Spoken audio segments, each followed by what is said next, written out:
Greetings and salutations, friends. I'm here at the cabin, and I was going to do a quick show on this yesterday, but got a little sidetracked. So I guess I would just jump on here and do a quick overview of some things that people are talking about, which is that Jeremy Corbell and George Knapp are at it again, releasing yet another video from an anonymous source. And again, you know, the thing with Corbell is that his instant jump is transmedium vehicles, because it may have went into the water. I'm unconvinced. Having seen the video, to me, it feels like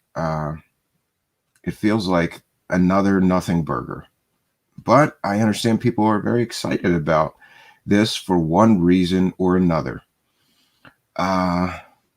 Yeah, and Steph is here and says the cabin. Yeah, actually, I'm in the original cabin before all the additions, which is just this like kitchen room. That's a total wreck right now. I have to clean up in here. But I have an electric fireplace heater in here, and when it's really not that cold, like not freezing cold outside, I don't know what it is right now, maybe 40, 45 outside, I just sleep in here. We have a couch, pull-out couch in here. So yeah, that's where I'm at. I don't want to light a fire unless I really have to. The less firewood I have to chop, the better. So sometimes I can get by here with just the electric heater, which is what I'm doing right now. But I've shut it off because it's noisy. So, but the temperature shouldn't drop in here for the time it takes for the broadcast. So we're good. Yeah, Genocide, the Apocalypse Cabin, get it right. Yeah, thanks, Genocide, because I had to spend part of my weekend trying to figure out how I'm adding slides to the show. Thank you. I appreciate that. I appreciate the constant request for slides. So I'm going to have to do it. I think I got it figured it out. I can use Google Slides. Yeah, so back to this video. I mean, here's some observations that I've had about his previous video. George Knapp and Jeremy Corbell go out of their way to point out that these are unclassified images or these are unclassified videos. And this, ask any military person, does not make any sense whatsoever. If the government, any branch of the U.S. military, is filming unknown aircraft in our territorial skies, that would be classified. They wouldn't release that to the public. They would investigate it, but they wouldn't just declassify it and let anybody see it, especially when they don't even know what it is. So this Genocide, everyone loves slides. Not me, not if I have to make them. Dude, I'm so busy. Now I gotta make slides. Come on. I might do it a few times. I'm not gonna do it all the time. I do have something, a presentation that I made with PowerPoint that I'm going to try to transfer over. So we'll see. You'll get your slides. Stop crying, Genocide. So back to this video, it's like, I don't believe that they understand how, I don't understand how they keep saying that these things are unclassified. This video in particular is particularly troubling because apparently the video was playing on a video monitor on the ship, and somebody took out their cell phone and recorded what we get. Folks, if you're in the military, you cannot just record things on ship from a cell phone and then release them to reporters. Now, I'm not saying they're incorrect in their assessment that this is unclassified material. For all I know, it is, but it doesn't sound right. It sounds very fishy. This sounds very suspicious. Ask anybody in the Navy, can you film any screen on the ship with your cell phone and then give it to reporters, especially of an event that is being described here? You can't do it. You'd lose your job. You'd lose your pension. You'd be fired or court-martialed. Now, I may be incorrect in that, but I've reached out to several people I know who are now or formerly were in the Navy, and all of them told me, no, you can't take pictures of even like a radar screen and share it with reporters if they're encountering unknown objects, right? Oh, and Cal Korff is here. You own a Mac and you use PowerPoint? Nah, I don't like Mac. I own one. Doesn't mean I like it. My Mac is an abomination because it runs Linux and Windows, not Mac OS, because Mac OS I can't stand. Okay, they said that they won't comment on what it is. They're investigating this, meaning the leak. Of course, this happens right in the run-up to the Pentagon hyped report.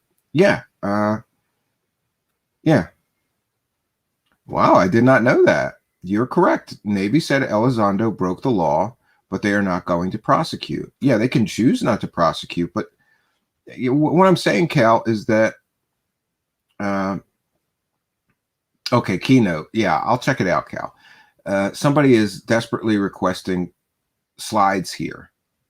And somebody in my audience, they've been sent me money because they want me to do slides. Just, it's a goof on David Wilcock using slides constantly. I will look into it. My point, Mr. Korff, is that I reached out to people that I know that are either currently in the Navy or Navy veteran and asked them all, can you just take cell phone video of like, you know, a video being played on a screen in the ship and then release it to reporters?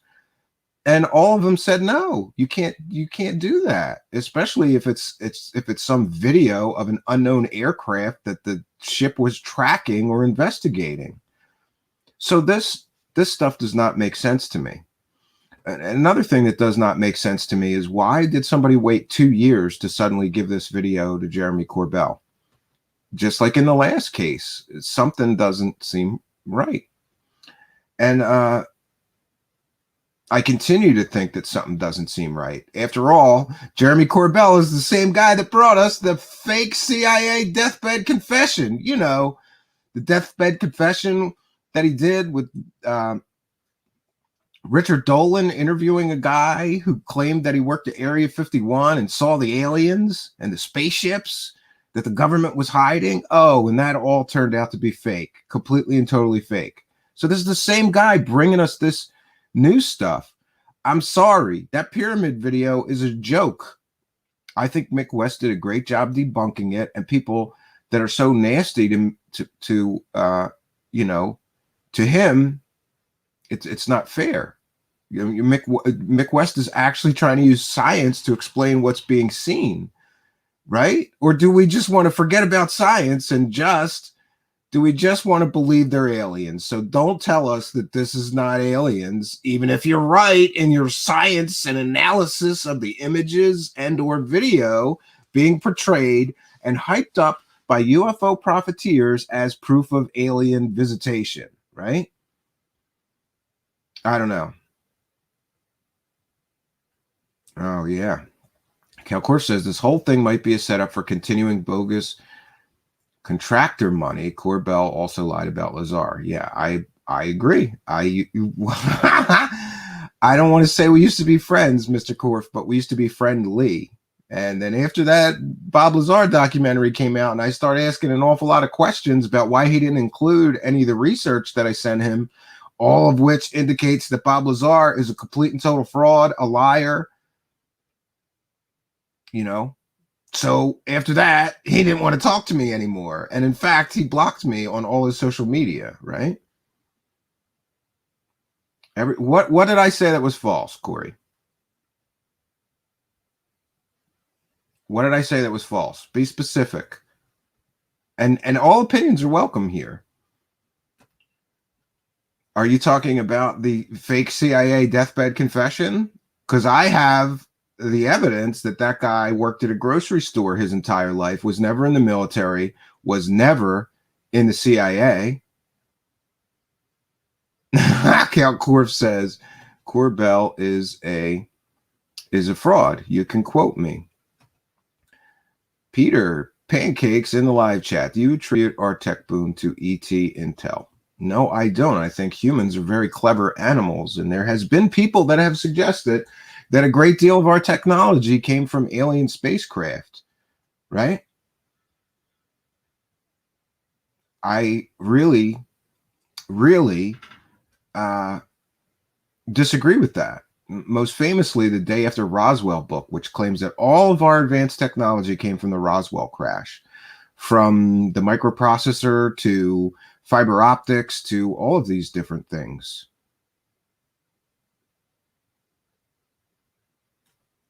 Yeah, you know what, Corey, I probably did misspeak. One thing I'll say, though, is that it's sort of a sideways assuming. They don't, some of these UFO hucksters don't say this is evidence of aliens, but they do say things like these craft defied the laws of physics and cannot be conventional aircraft. We don't have this kind of technology. And I can prove for you with actual footage, you know, for example, they say things like, we don't have craft that can go in the aircraft and the water. And we covered this before. Yes, we do. We have a craft that can do that. We have, Lockheed developed an experimental craft that could go in both the water and in the air. So when they say it can't be human-made technology, they are misleading you. Or when they say the craft made 90-degree turns and no one on Earth has that technology, I can show you an experimental craft designed to shoot down nuclear weapons that can make 90-degree turns.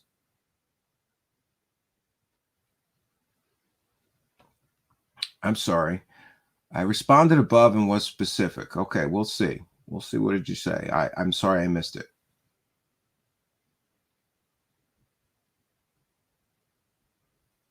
Yeah, well, we're going to get back to the presentation, though, Corey. I can come back to your questions or comments. Yeah, you're right. I did misspeak. Nobody said this is absolute proof of aliens, but they imply that by saying we don't have this technology. When we do, I can prove that we have that technology, right? I can show you a video of an aircraft that can make 90-degree turns, right? And I could show you a video of an aircraft that goes in and out of the water and flies. So when they make these broad, sweeping statements like there's no one on Earth that has this technology, they're misleading you and they're misinformed and they haven't done their research before making these statements. You know, Stan Freeman was fond of the saying, have facts in hand before putting mouth in gear. You shouldn't be running around saying that nobody on Earth has any kind of aircraft that can make 90-degree turns if you didn't go check to see if anybody's ever made an aircraft that can make 90-degree turns. By the way, I could think of other examples. A helicopter can make a 90-degree turn or near 90-degree turn, right? Or something that appears to be a 90-degree turn if you're watching it from a distance. So, I think these people play fast and loose with the facts to sell a story, and they do not do their due diligence before making these broad, sweeping, generalized statements like we don't have technology that can go in the ocean and also fly. Sure we do. Sure we do. We don't have aircraft that can make 90-degree turns. It's defying the laws of physics. No aircraft can make 90-degree turns. Sure, one without a pilot sure can. A drone, these specially developed drones that were designed to shoot down nuclear weapons, can make 90-degree turns all day long. So they're wrong. Okay, so what we're going to do is we're going to share screen just on the actual video. And, again, there's all kinds of claims that are being made, and we have to keep in mind this is everything that Corbell is saying about this video. There's no way to verify if any of that information is accurate or not because it's from an anonymous source. So nobody can interview the source. Nobody can talk to the source, see where find more information because Corbell won't reveal his source, which I guess is his right as a so-called journalist. But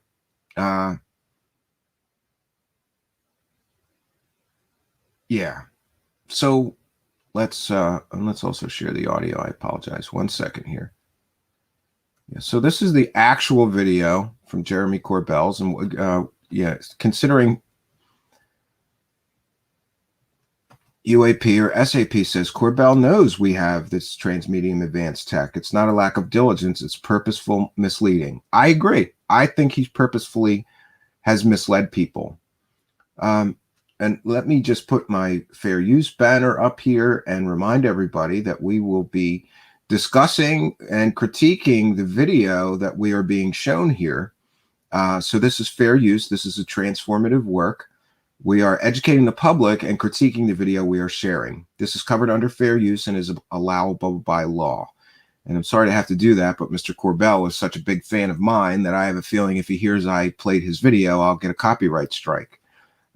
Which, by the way, I have lawyer letters standing by to defend against. This is the textbook definition of fair use. We're going to play the video, and then we're going to discuss it and educate the public a little bit about some of the misleading statements that Mr. Corbell has made regarding this.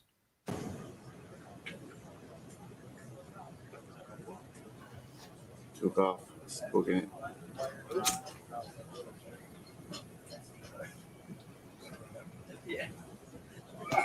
And again, this is being taken from somebody's cell phone from a screen on the ship of a video being played. I suppose that could explain why the quality is terrible. Kid, Rocco Pearl, the possibility to launch Hilo ASAP. Splashing your bearing. Keep going, bro. We're making 10, so we can probably bring that 35 relative. Sir. Yeah. We got a lot of white water up there, so 6-foot swells. Well, it's getting close. Somebody just mentioned 6 to 12 foot swells, which means waves. 31 knots sustained wind, topside, gust of 40. What was splashed? Yeah, let's watch that again. They say it splashed. I don't see a splash. I don't see, this video is so terrible and grainy, I don't see any indication that this thing actually went in the water. And I slowed this footage down earlier, and what it really looks like to me is that it blinks out. It just disappears. It gets smaller and disappears. It wouldn't be getting smaller if it just splashed into the water, and you'd see some visible sign in the water if this video wasn't so grainy and choppy and terrible quality. There you go. Splash. It blinks once, and then it disappears. They're saying splash, I guess because it's near the water when this disappearing act happens. Mark bearing and range. I am unconvinced. I'm just unconvinced. Now, Mick West did an incredible analysis of this, and what we see here is not the object moving, but the camera. Yeah. The object is floating stationary in space, which may indicate a balloon, right? I don't see what all the excitement is about. This could be a balloon, could be a drone, it could be a camera malfunction for all we know. It could be Charles Unleashed. Absolutely right. He says it's going behind the horizon. It could be.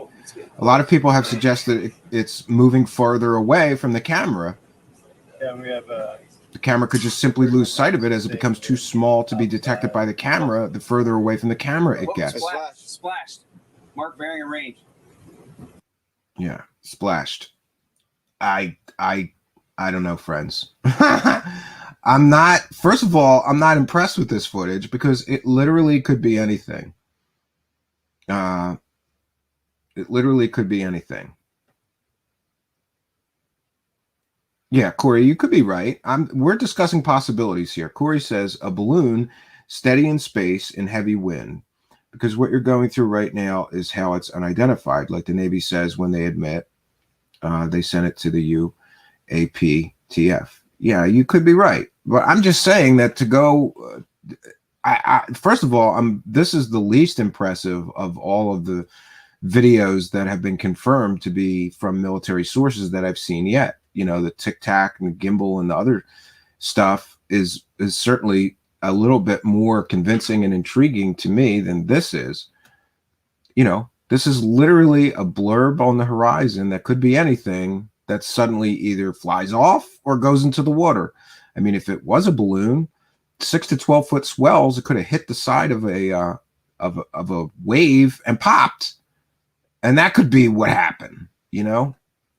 And what is it with all these balloons that we're suddenly, when did balloons, if they are balloons, become such interesting evidence. I don't see it as being evidence. I don't see it as being intriguing evidence. If it could be a balloon, if you can't, we cannot exclude the fact that this is a balloon, right? And we have some additional data that Mr. Corbell provided, apparently from his source, right? And some of the additional data is that, let's see, they say there was a minimum of 14 targets. These objects were a minimum of 6 foot in diameter and solid mass. Well, you know, all of this stuff is varying speeds from 46 to 158 miles per hour. Well, there's nothing special about that. Any aircraft can do that. I don't know if I guess a drone could certainly do that. Flight lasting longer than 1 hour. We talked about this previously. You know, people use statements like that as an argument why it can't be a drone, because drones have short flight times. But the military certainly has drones that could do an hour flight time. Unknowns were illuminated, unable to discern origin nor launch or landing points. Unknown vehicles picked up on more than 2 types of radar. Still images from the footage were included in the May 1st, 2020 UAPTF intelligence briefing that I have previously reported on. It is noted that intelligence reports that the spherical craft appeared to be transmedium capable. And again, I'd like to see the proof that they know for sure that this thing actually went into the water. I think this rush to Jeremy Corbell loves that word, transmedium. It's transmedium. It went into the water. It's transmedium capable. Okay. And they were observed descending into the water without destruction. Can we talk to people that observed it going into the water? Of course we can't, because this is an anonymous source, and this footage came from an anonymous source that we will never, ever get to talk to. Will we get to talk to witnesses that saw this craft with their own 2 eyes? Will we get to see the radar tapes? No, we never do. Come on. The Tic Tac and the gimbal footage have been out for what, 3 years now? Why can't we see the radar footage? Why can't we see the radar data, rather?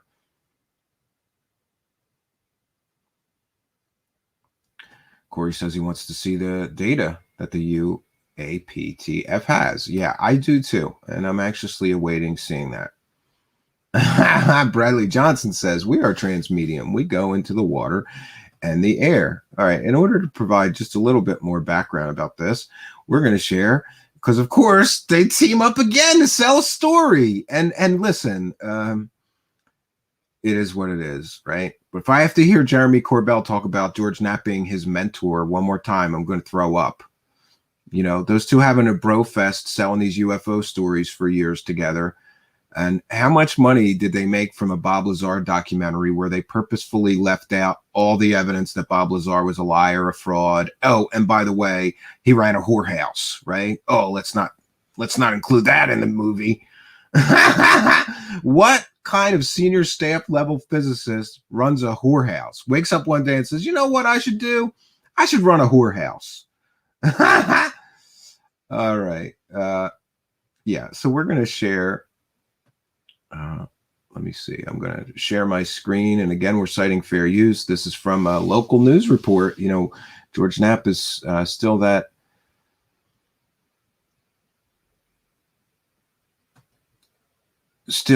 local reporter. Oops. Let me try this one more time, friends.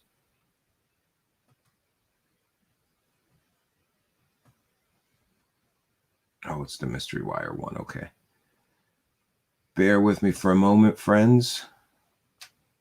I will get that, and we will share this story, and we have George Knapp and Jeremy Corbell talking about this. Talking about this footage, this newly released footage. You know, and I also just want to, before I forget, I want to mention, like, where is all the good footage? The government has to have better cameras than this, right? And I know, I get it. This one was taken from a cell phone filming a screen. But why is that, right? Why is it all the footage we get, all the images we get are grainy as shit with today's picture quality? You know, Elon Musk doesn't believe in aliens are visiting us or UFOs are real. And he famously tweeted this graph that showed the increase in fidelity and quality of cell phone cameras over the past 10 years. And then where's the increase in UFO footage? It doesn't. It just gets, this footage just keeps getting worse, more grainy and more grainy. And the true believers will just accept this. I believe that the footage is purposefully delivered super low quality to provide as little data to actual scientists and investigators as possible, to obscure things, to make it difficult to make determinations. You know, if you get a 4K crystal clear video of this thing, people can do a proper analysis of it. I'm not sure what analysis you could do off of footage that is this terrible, but that's where we're at. We get terrible grainy footage and people pump it up like this can't be a human. It's got to be a spacecraft. It's got to be aliens. And again, they might not say that, but they certainly imply it when they say things like, oh, this thing defied the laws of physics, or this thing can't be explained by human technology. It's a stretch, but that's where we're at with this.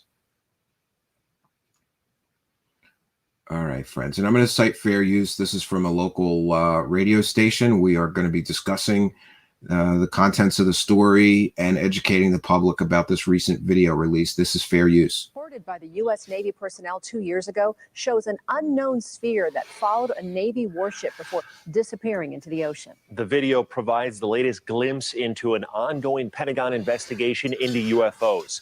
I-Team reporter George Knapp unveils details about the encounter earlier on today on our Mystery Wire website. George. Ryan, you know, UFOs are in the air. If I'm here in the studio, something's going on. This video was made public today by our colleague filmmaker Jeremy Corbell with analysis and background on Mystery Wire. The unknown object was one of several that essentially surrounded the Navy warship multiple times over 3 days. 4 other Navy ships had similar encounters. Over a period of several days in July 2019, at least 5 U.S. Navy warships based in San Diego were swarmed by drone-like objects of unknown origin. One of those ships, the USS Omaha, was on maneuvers more than 100 miles directly west of San Diego and beyond the Channel Islands. By the way, I just want to mention, for the benefit of some of those that are unaware, this location where this event happened is not very many miles away from a drone research and testing center. Just throwing that out there. One of the Omaha's central missions is surveillance, so it's packed with cutting-edge technology and sensors. But it appears the Omaha was itself under surveillance. Took off. Yeah, and if it's packed with all of these high-tech sensors and incredible technology, how come they can't identify an aircraft? How come they can't get better footage? How come they can't zoom in so we get a clear image of the object? This is very suspicious to me. They should, if they have all this advanced technology on ship, and I believe they do, be able to get clearer images, be able to get good scientific radar data, you know, thermal tracking. They should have hordes of data on this object, but we never get the data. We get this grainy ass footage, and that's it. And stories from an anonymous source that nobody can talk to, nobody can verify if what Corbell is telling us is accurate. How do we know that somebody said that this was 6 foot in diameter? How did they know that this was 6 foot in diameter or better? And by the way, they must be pretty small aliens if this was indeed just a 6 foot diameter spacecraft, right? What are they, midget aliens? Just curious. This video was recorded inside the Omaha's command center just before 11 p.m. on July 15th. The image on the screen shows a 6 foot in diameter sphere that traveled alongside the Omaha for about an hour. It was pitch black outside, so the image was obtained via a thermal sensor. And by the way, a 6 foot diameter aircraft would match an awful lot of drones. An awful lot of drones are about that size. personnel in the command center made multiple recordings of what was on the screen. At precisely 11 p.m., the unidentified sphere seemingly vanished into the ocean. It doesn't look like it goes in the ocean. It looked like it flies away. That's my take on it. But again, who can tell with footage this grainy and crappy? Splashed. When they say splash, that doesn't mean there was a physical splash. That means this object went into the water, or they suspect it did. And filmmaker Jeremy Corbell obtained the video from sources he declines to identify. Yeah, why is he declining to identify the sources? Well, could it be that somebody giving him this could get themselves fired or court-martialed or worse, lose their pension, right? Who's going to risk their career to bring this to Jeremy Corbell? None of this makes any sense. And, you know what I would give anything to be able to read his emails and his text messages and find out who the real source of this information is. Because I get it's only speculation on my part, but based on his past playing fast and loose with so many facts, I don't believe a word he says. I don't believe some random Navy person just contacted him and took this footage and gave it to him 2 years after they took it. It's very suspicious. In April, Corbell and Mystery Wire released a series of other startling images that are included in a briefing presentation prepared by the UAP Task Force, a unit created by Congress last year to collect UFO-related images and information for a comprehensive report due next month. Yeah, and isn't the government interested in who is leaking all of this government information to Jeremy Corbell? Do they want it leaked? That's a possibility. Why is Jeremy Corbell and George Knapp getting all these leaks from government sources? One image from the UAP task force is a freeze frame slide of the sphere seen beside the Omaha. The Pentagon has confirmed that image was captured by Navy personnel. The task force considers it to be a genuine unknown. Other journalists have confirmed that multiple Navy ships in the same vicinity were buzzed by unknown objects during the same time frame, July 2000. Yeah, mystery drones buzzing destroyers during exercises off of California. You know what else is also off of the coast of California? A drone testing and development center. So, part of me goes, what is this really a stretch to think that maybe they're testing something, not informing local ships of their tests? Maybe they're catching some of these things or encountering them. 2019. Corbell says as many as 14 of the spheres surrounded the Omaha and were detected on sensors on and off during 3 perplexing days at sea. All right, so 14 drones, 14 unknown aerial objects buzzing this ship. Can we see that video? Of course not. We just have to trust that what Jeremy Corbell and George Knapp are telling us, that they saw that these people saw 14, and I don't get it. Why don't they do the work? Corbell is basically saying, other people can investigate and try to find out the truth about these videos. You're the one with the video. Why didn't you do the FOIA requests? Why didn't you try to interview the captain of the ship or somebody in high command there that can verify these events? Why do other people have to do it for you? I just don't get it. The Omaha's advanced sensors could not maintain a lock on the spheres as they approached the ship or when they departed. They never found where these things came from or went to. So they don't know where they're launching from or going from. I mean, maybe it's the water, because that's what we're seeing one do. Mark bearing a range. Voices on. No, I don't believe that you could conclusively determine that went in the water from this grainy ass, terrible footage. It vanishes from view. It's not clear at all that it went into the water. But this is Corbell, fast and loose with the facts. One of them went in the water. The video confirmed the Omaha launched an immediate search using all of its high-tech resources. But when the sphere vanished from the screen, it also vanished from the Omaha's radar and sonar. No wreckage was found on the surface. The UAP Task Force briefing is a classified document, but the images contained in that briefing are not classified. This does not make any sense to me. I've talked to many different people that have gotten classified briefings that were involved with government work that had security clearances, and all of them told me you can't release images from any classified briefing. But we're supposed to believe that, and they have harped on these points, Corbell and Knapp both, that the briefing is classified, but the images contained in the briefing are not. Go talk to somebody that gets classified briefings.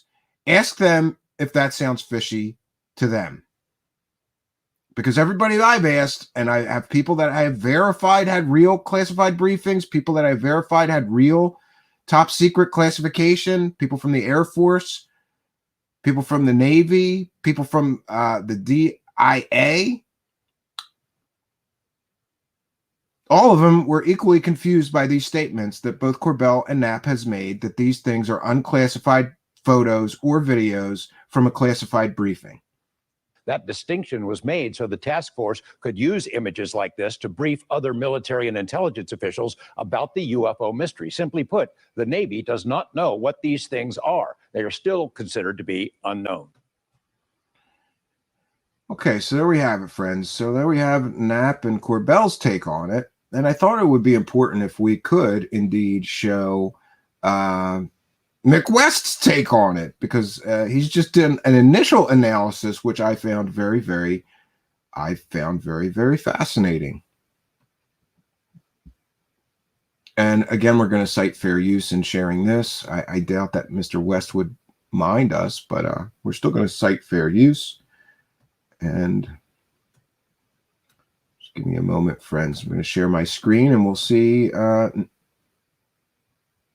Mick West initial analysis. And by the way, it's very common for these UFO fraudsters and UFO hucksters and UFO profiteers to mock Mick West, to make fun of him, to argue and fight with him, belittle him, send their UFO fanboys to harass him. Why? Because he's using science to try to prove what's in these images? Because he's doing an actual investigation and analysis of what these people are purporting to be possible alien spacecraft? I think that Mick West should be celebrated and certainly not treated the way that he is by people in UFO circles. What is it? Is he bursting your bubble? Is he bursting your balloon, literally? Right?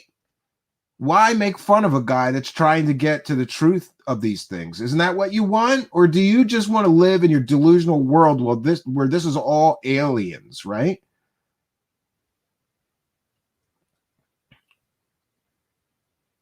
All right, 1 second, friends. So we're going to share this fair use. This is a video by Mick West titled Omaha Sphere UFO Initial Analysis, No Sudden Moves. And I think what he found was pretty interesting. So I've done some initial analysis of this new UFO footage and found some interesting things. One, the video does not show the object moving rapidly left and right or making any sudden moves. The apparent rapid motions are all camera motion. 2, it's not one continuous shot. There's actually a 6-minute cut in the middle. 3, there's no clear splashdown. It just shrinks away at or behind the horizon, meaning it's miles away. 4, it's maybe a large infrared glare around a smaller heat source. Let's break all that down. Number 1, the most significant thing is that there's no change in the left-right motion, no sudden moves. I know it looks like it's flying left and then right, but the key thing to look at is the motion relative to the ocean when the video has been stabilized. Try to ignore the crosshairs moving around. Look at the region of the ocean surface in the orange box. It moves smoothly from right to left relative to the object, which means the object has an apparent motion to the right, which does not change. If you scrub through the entire video stabilized, you see this constant movement to the right. Yeah, and I just want to mention, why didn't Corbell do this analysis? And because it's pretty clear that Mick West is correct, and the ocean, the object is not flying left to right. Why wouldn't Corbell point out that obvious of a thing? I kind of caught this before seeing Mick West's thing. I didn't believe that it was moving left to right based on the ocean and the horizon. But I'm not an expert. I would defer to Mick West. But my point is, why doesn't Corbell do this kind of analysis before he releases this stuff? Or does he and know that the information that he is presenting is extremely misleading to the average viewer? And he likes that. Those are the possibilities, friends. The ocean surface seems to move left, so the object seems to move right. Number 2. There are 6 minutes and 21 seconds missing from the video. I don't know if it was cut out or if it's actually just 2 videos spliced together. But you see that 27 seconds into the video, the position of the object jumps much closer to the horizon, and the on-screen time goes from 53 minutes and 19 seconds to 59 minutes and 40 seconds. Why would he cut 6 minutes of the video out that he's releasing? And by the way, I believe that he said that this, was... No, I'm not going to go there. But to me, it's very suspicious. Why would he cut 6 minutes of the video out before releasing it? Could there be something in that 6 minutes of video that explains what this object is? That people are talking on this audio file that's included? That may explain away this as a drone or something else? Why cut 6 minutes of the video? Why can't we get the whole video, Mr. Corbell? Why do only you get to see that 6 minutes? By the way, you're the one making extraordinary claims here. So the burden of proof and evidence is on you. If you've got 6 minutes more video evidence of this thing, let's see it. But we're never gonna. He will never release that other 6 minutes. That's my prediction. It could be wrong, but my prediction is we will never see that 6 minutes of video. And there's a reason for that. If you don't notice this cut, you might think the object was dropping a lot quicker. I suspect the missing 6 minutes are really boring, just showing it continuing to descend really, really slowly. Number 3. When the object vanishes, you hear people in the video say, "It splashed," meaning it landed or crashed in the ocean. But remember, this is at 11 at night, very dark, and the object seems to be miles away based on the extreme digital zoom, so they are probably just looking at this infrared video, the same thing that we see. The object disappears from view right at the horizon. It does not seem to be gradually obscured from the bottom up, but rather it shrinks and vanishes, and then grows back into view for a fraction of a second, and then rapidly fades out again. Some of that is hard to see due to video compression, but the shrinking seems fairly clear. Which brings us to number 4. This shrinking effect would happen if what we were looking at was an infrared glare. Black is hot here, and a very hot object, like a flare, creates a glare around it which is a lot bigger than the actual flare. If a solid object goes behind the horizon, then you'd see it cut in half, like this. But if it's a glare, then you would just see the glare shrink and grow as the smaller heat source is obscured and pops back into view and then is obscured again, possibly by waves right on the horizon. One thing that seems very clear from all this is that there is zero indication that it's a transmedium craft that is transitioning to flying underwater. We just lose sight of it at the horizon. Yeah, I agree with Mick West. There's no evidence in this video that the craft is transmedium or actually going into the water. That is a statement made by Corbell and his anonymous source, apparently, perhaps. But there's no scientific evidence that this thing is going in the water, at least not in this grainy ass, compressed as hell, crappy, super crappy video quality video. So what are we looking at? I initially thought a balloon, simply because it seemed round and it was descending so slowly. My number 2 hypothesis was a glare from a flare descending on a parachute, and I moved more towards that after looking at the shrinking that looks like obscuring by the horizon. But this arrow here seems to indicate where north is, and the wind would have been coming roughly from the north, and the apparent motion of the object seems to be towards the north, i.e. against the wind, so that seems to point more towards a powered craft. But then if the object is far beyond the horizon, then maybe this apparent motion is a bit of an illusion, a combination of the motion of the ship, the waves, and the object, with some of the apparent motion perhaps coming from parallax. It's hard to tell. And it's unfortunate that yet again the best UFO videos that we get are these really poor quality, low resolution videos. And I would absolutely agree with Mr. West's assertion, statement about that. I mean, is this the best that the UFO believers, the true believers, can get? because it's terrible. The quality is terrible. Where is the 4K video? Why don't we ever get a 4K crystal clear video of any of these crafts, or even photograph, right? Look at the quality of an iPhone camera. Where are the pictures, high quality pictures, clear ones of any of these things? All we ever get for 70 years is low quality, grainy ass footage, unless it's stuff like Billy Meyer's pictures that were totally fake. And, you know, those are about the clearest that come to mind. I'm sure there is a few, but by and large, most of the footage, most of the pictures that we get to see are grainy, low quality, obscured. And to me, that is suspicious, as if somebody is using purposefully taking low quality video or purposefully compressing the video to provide as little data as possible and to obscure the truth of whatever the object actually is that may be determined if we had crystal clear, good quality footage. So I don't know, maybe a balloon or a parachute flare, or maybe a distant helicopter, maybe a drone, maybe a Chinese drone, maybe a plane really far away, maybe an alien spaceship doing some really boring flying. More information would be very useful. But what we have is not really super interesting. Something descends slowly towards the horizon, as slow as a setting star, and then is hidden by the horizon. That's all we've got. Yep. And here we see the object basically blinking out.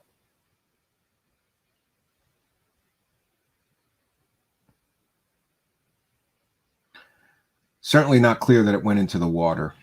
But that's where we're at, friends.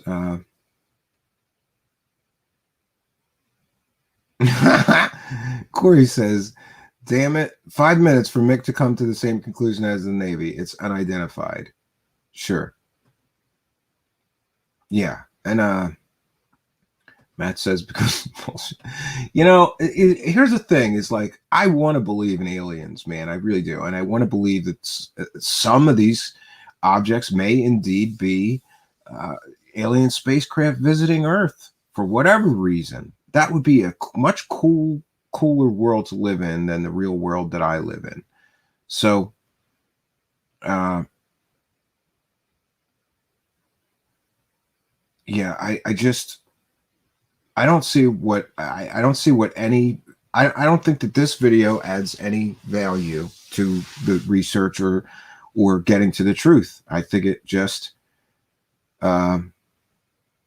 it's just a story somebody can sell. So great, Corbell and Nat made a bunch more money selling this story, and we'll never get to the truth of what the objects actually are. Right? I don't think we're going to get to the truth of what these objects are in this video.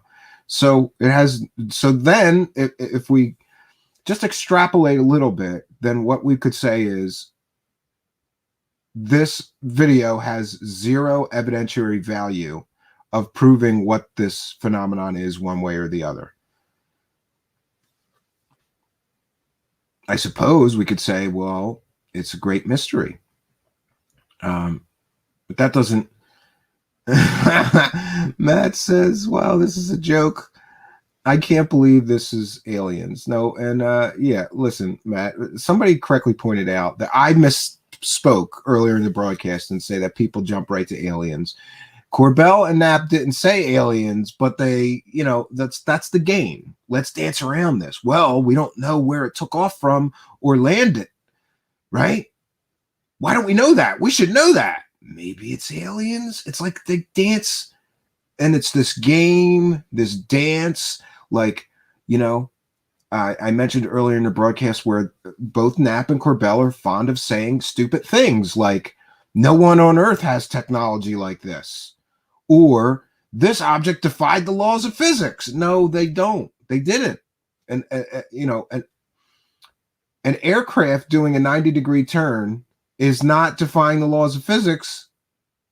There's drones that can do that. There have been weapons developed to shoot down nuclear weapons that can make 90-degree turns. Now, of course, they're pilotless, but humans have that kind of technology. So to make these stupid statements, every time I hear them say something like that, it drives me nuts. Matt believes Mick West just explained the whole video. Yeah, or he could have. UAP or SAP. That's exactly it. I'm not saying it's aliens, but maybe it's aliens. Yeah. Bradley Johnson. I'll devote my full attention. We'll take comments and questions from the live chat. Corbell's entire business is around aliens. If he's promoting it, the message is clearly is that it's aliens, advanced transmedium craft. He's a ufology guy. It's not subtle. I agree. His whole income is it's aliens. So he doesn't have to say it. If he's showing if he's bringing us this information, how is Corbell making money off of it? Well, the Mystery Wire has ads. He's got a YouTube that's monetized, isn't it? I believe it is, right? I believe he may be getting paid for appearances on television shows. He may be getting paid very soon when UFO conferences come back. Do you think that he won't be working the UFO circuit, giving lectures for $1,500 a pop?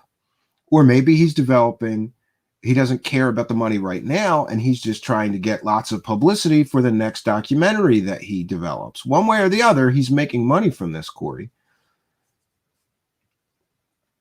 And, you know, I've heard various things like he's broke, like he spent all his Bob Lazar money and he's broke now. So I don't know if that's true, but that's what people are saying. That's rumors and speculation, I suppose.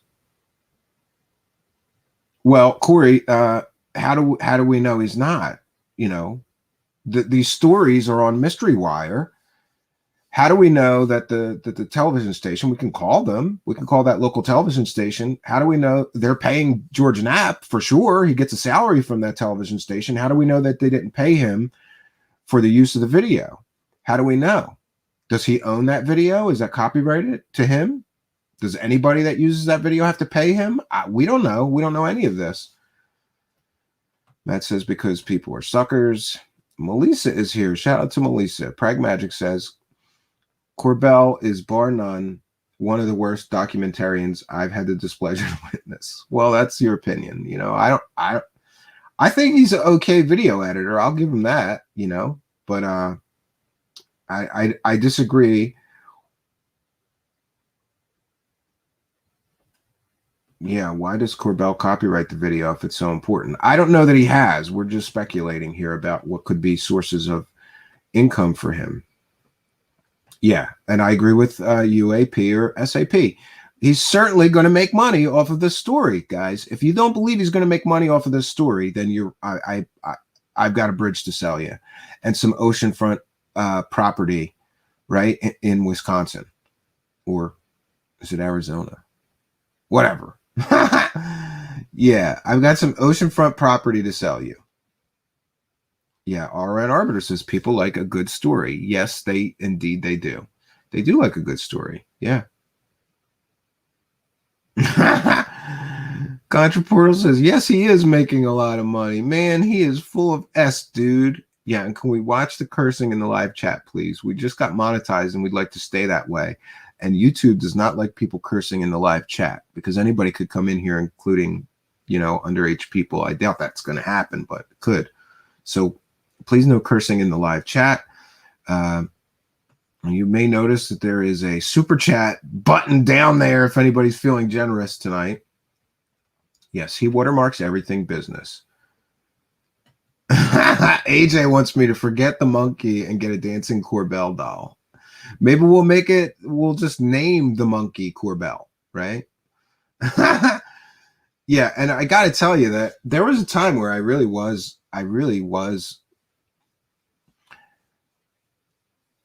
angry with Mr. Corbell, and I kind of got over it, you know, like, good for you, you're making money, but if you got to play so fast and loose with the facts and mislead people just to make money, you know, good for you.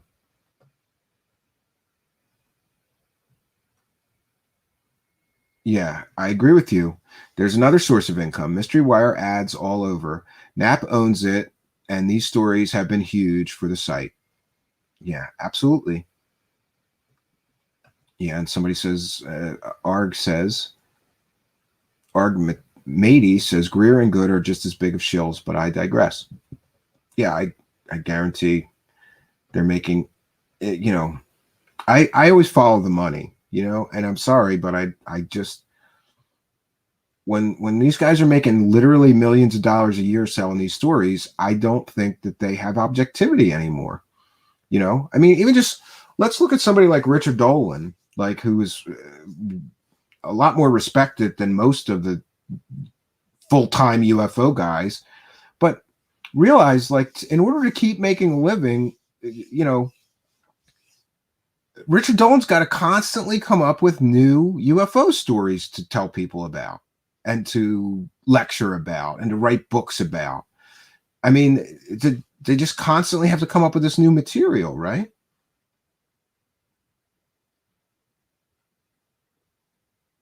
Yeah, and Melissa, yeah, I agree with you. There may be underage people here. My sister was watching this on her account but never commented, and she's 17. Yeah, well, just for the sake of the YouTube algorithms and stuff, please do not curse in the live chat. And I'm trying, you know, I hate to ask everybody that. So what I decided is if I'm going to ask people to not curse in the live chat, then I'm not going to curse verbally. Or I try. I pretty much get through every show and maybe I'll say, you know, one curse throughout a 2-hour broadcast, right? Yeah. Corbell was the worst thing to happen to Lazar because he made Lazar about himself. Yeah, I would tend to agree with you.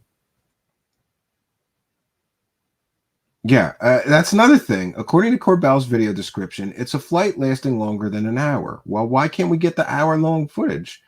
Why can't we? Oh, and UAP or SAP with a kind and generous super chat $5 donation says nice work on the cabin, by the way. Yeah, this is tongue and groove pine. It smells like Christmas in here, and it has for years. I thought the smell would go away, but it really yeah, I'm in the dirty ass kitchen right now. I still got all this sawdust. I finished the walls. The ceilings are all done, right? Yeah. So thank you, UAP or SAP, for the kind and generous $5 donation. Every dollar really does help to move the show forward and to continue us making this content that you enjoy. I appreciate your kindness, your generosity, and your support of the show. You have my gratitude. I'm having an attitude of gratitude for all you kind and generous people. It's amazing.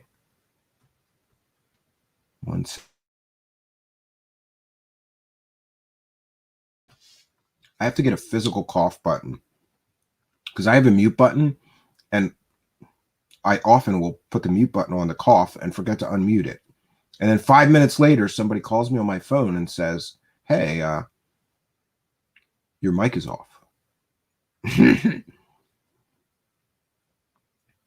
AJ has a cussing jar. Yeah. Matt says, at 17, I swore like a drunken sailor. Yeah. Cambion has that dulcet cabin timbre.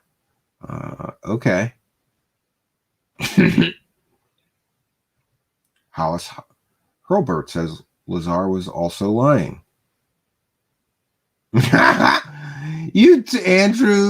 Andy, that is the comment of the night. You made my night. Monetize your curiosity. Absolutely.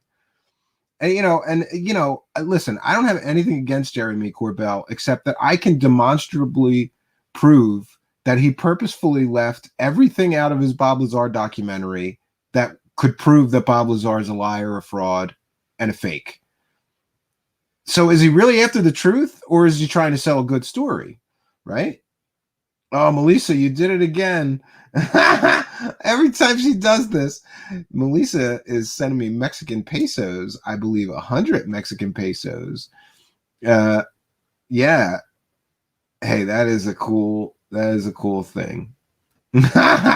Melissa says, congrats, Steven. Still not rich. And this is Mexican pesos. And she makes sure that I know it's Mexican pesos so I don't get too excited because that's like $4 or $5 US. But I'll take it, Melissa, and I'm almost happier to get Mexican pesos. I told my wife that somebody sent me Mexican pesos, and she's like, do you got to go to Mexico to spend it? And I go, I hope not. No, I think YouTube will convert it all, right? will convert it to US dollars for me. And by the way, if anybody knows how I can actually get the money, I think it goes to the AdSense account. I haven't even looked yet. Like, I'm just letting it build up. But I would like to thank everybody for their kindness, their generosity, and their support. Melissa, thank you for your kindness, your generosity, and your support of the show. It really does help. And you have been most generous, and I want to acknowledge that, your continued support of the show, and let you know how much I appreciate it. Thanks to the kindness and generosity and support of people like Melissa. Here's what I did. For people that don't know, I wear these glasses because I'm visually impaired. I have a paralyzed eye. And so the best screen that I found, even though I hate Macs, is an iMac. It looks beautiful. And but I hate Mac OS. So I put Linux and Windows on it. But of course, when you do something hacky like that, there's going to be issues. So there was weird audio problems with using that iMac for the show. So I replaced it with a laptop, but now that thing had some problems. So I purchased, with the Super Chat, PayPal donations, and Patreon money, I purchased an all-in-one HP PC that has a screen a lot like an iMac, but it's made for Windows, and it'll run Linux fine. And I'm sure I'll have less problems running the show on that.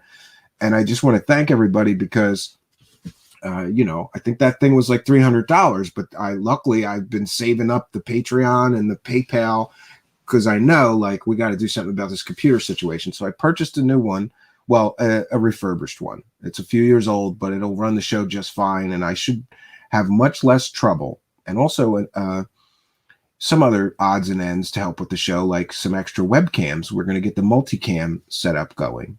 Oh yeah, there's another show host saying that I need sets and everything. Well, today I don't have a set. I don't have any sets at the cabin, and I'm not even in my usual place here at the cabin. The other room looks better because that's like a log cabin, right? This room, not so impressive, but I don't know. I did a good job with this tongue and groove pine boards. This was a nightmare. And it goes all the way up to the ceiling and back down the other wall, like it was a lot of cutting and grinding and, jamming things in there. Luckily, I have an air compressor, so you just once you get it. And it's tongue and groove, so once you cut everything the right length, it fits together. But going around windows is fun. And yeah, some people have, somebody said, is that outside? No, this is the original cabin. So these used to be the windows to the outside, and I was going to get rid of the windows, but I just thought for ventilation, it's probably best to leave them. So that's a window into the living room, which is kind of odd, but I didn't want to leave this room get like stuffy because it's all closed off with no ventilation. So it was either put a new vent in or leave the window to the living room. And so I chose to do that. Maybe someday I'll get rid of that and just put a vent in, but I don't know. I think I'm just going to leave it the way it is. And it reminds me of where the cabin started too, because when I'm sitting in the other side, I could see the window, and it reminds me of when the living room was literally outside before, but we built it up. So we have a great question from Corey Leander. Stephen, what do you think of the years of extended congressional involvement? It seems they wouldn't let some huckster leak a bunch of UAP videos knowing they're ours. This seems like a new thing.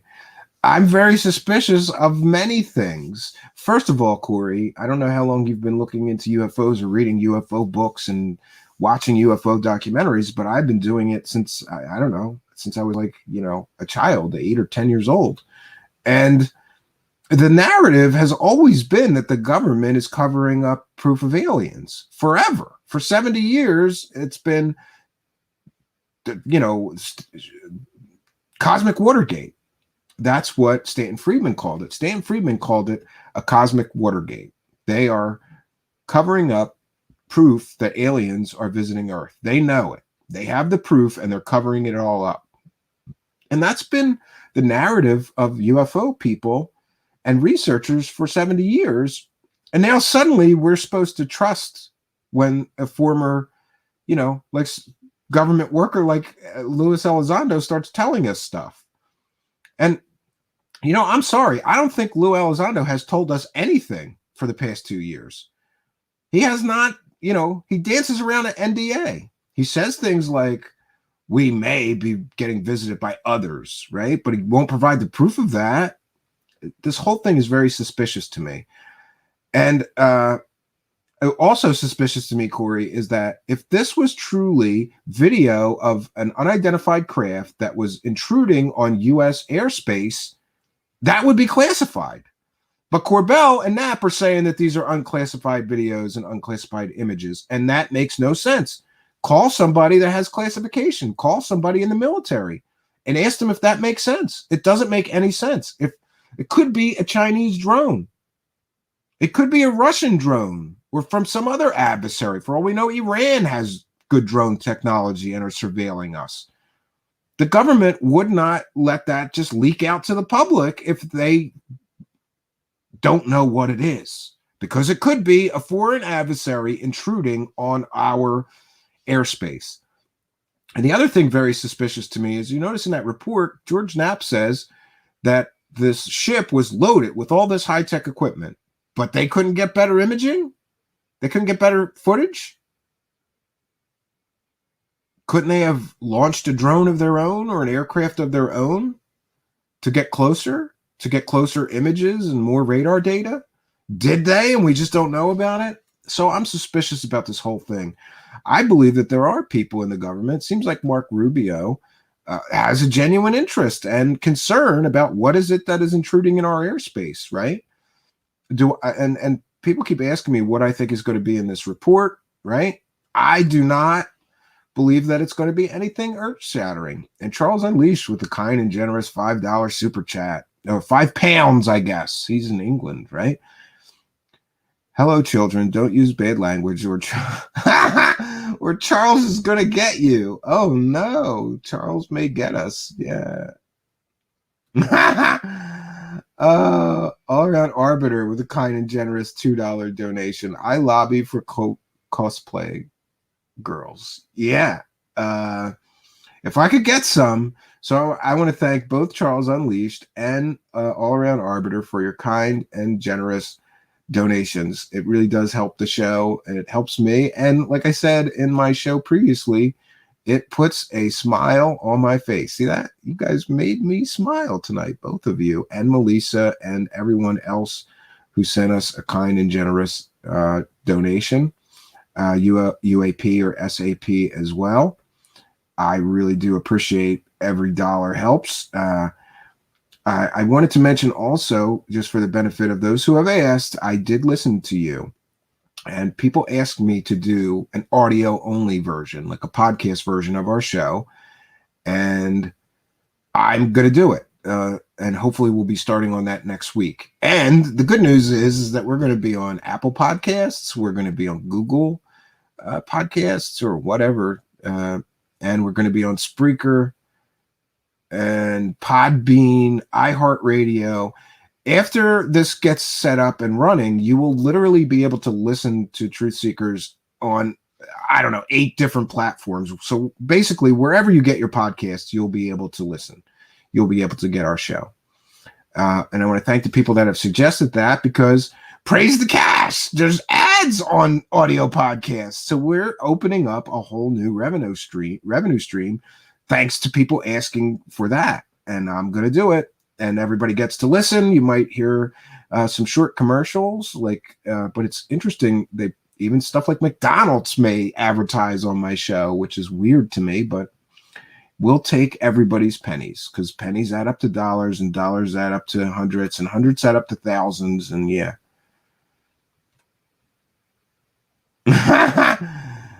Yeah, you're not going to be able to hear the intro strippers on the podcast. And the one thing that I don't know, like if I do visual gags, like do a show with a mask, I think that would be lost on the podcast. So I may skip the episodes where you really need to see the show for the audio podcast. Yeah, I don't know.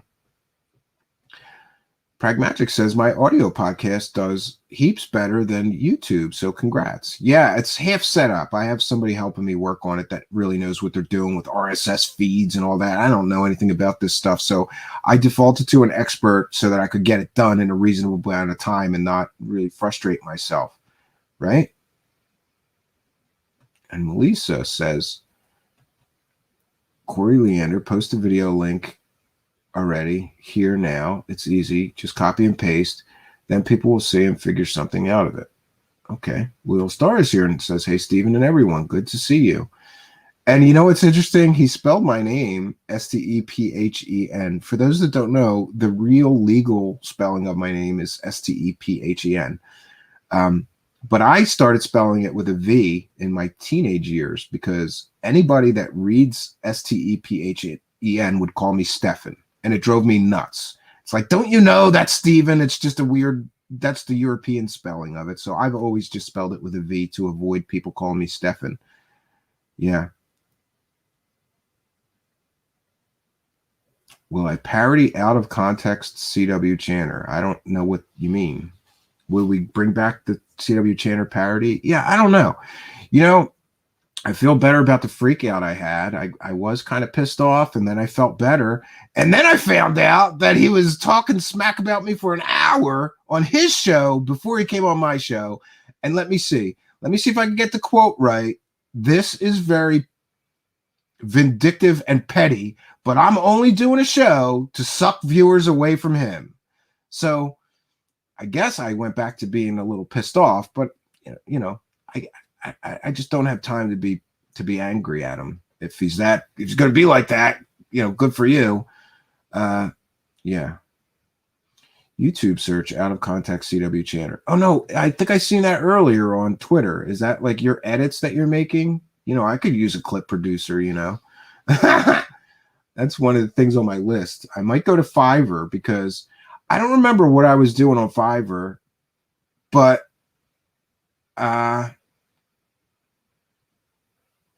what was I doing on Fiverr? I was hiring people on Fiverr to do graphics for a time for me. And this is a few years ago.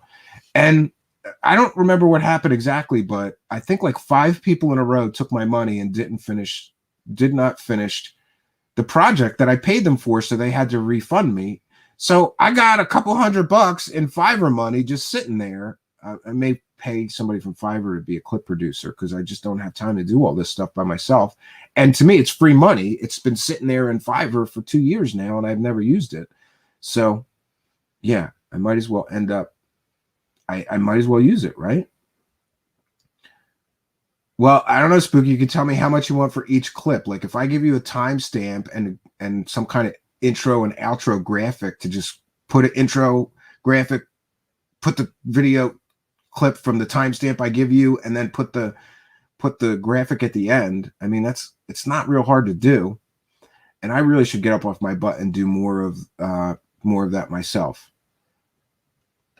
Okay, and William says, we need more UFO Lucifer videos. That was one of the funniest things I've seen in a good while. I have a new one prepped, and I actually was going to do it this weekend. I even brought the mask with me. It's in the other room, but I just didn't get to it. I got beat up at the cabin pretty good. Yeah.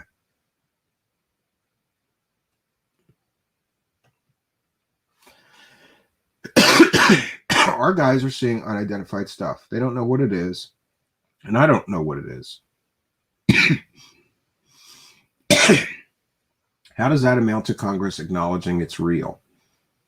Yeah, well, see, there's a lot of confusion. Like, just because the Navy says, yes, this was really filmed by Navy personnel doesn't mean that it's an alien spacecraft. It just means, you know, I say this all the time. It drives me nuts when people jump to aliens because unidentified does not mean aliens, but that's what people jump to.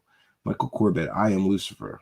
I thought I was, but I'm only Lucifer part-time, so maybe you're Lucifer full-time. Melissa says, no, Lucifer is my dad, and I don't know who you are.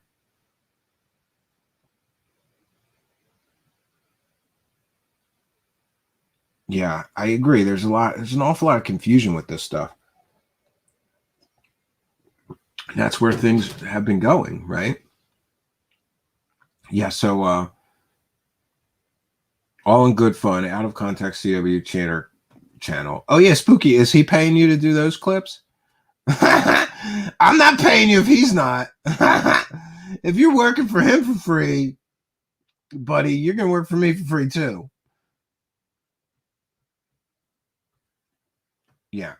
I got to go over and see what it is you're doing over there. Yeah.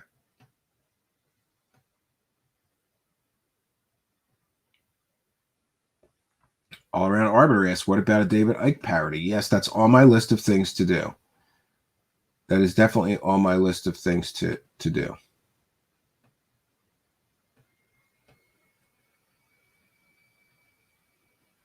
AJ says, Steven, you're spending a lot of time at the cabin. Y'all making shine up there? No. But I'd like to. I can't lie. I've always wanted to learn how to do it. Or how to do it right. And one of my neighbors offered to help me build a still one time here, but I was like, I think I don't want to get arrested by the Bureau of Alcohol, Tobacco, and Firearms, so maybe I'll just buy my own. You know, in a lot of state stores now, you can buy legal moonshine. So I've got some actual. I've got some neighbor. Oh man, I can't even say that. Never mind. I've got some legally purchased moonshine that came from a state store here, and then I've also got some moonshine that was, let's just say, given to me, and I'm not sure what the who made it or where it came from. It was a gift, so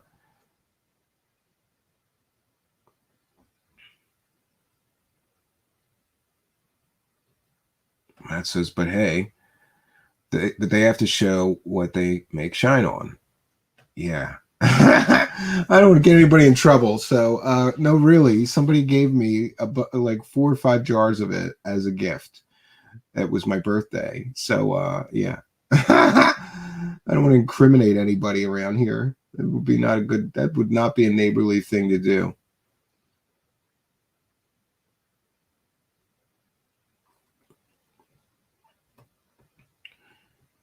Yeah, so yeah, I don't know if I'm gonna return to making a parody myself. I probably will. I mean, I got the mask and I got the background. It's one of the things that bugged me when I did that show.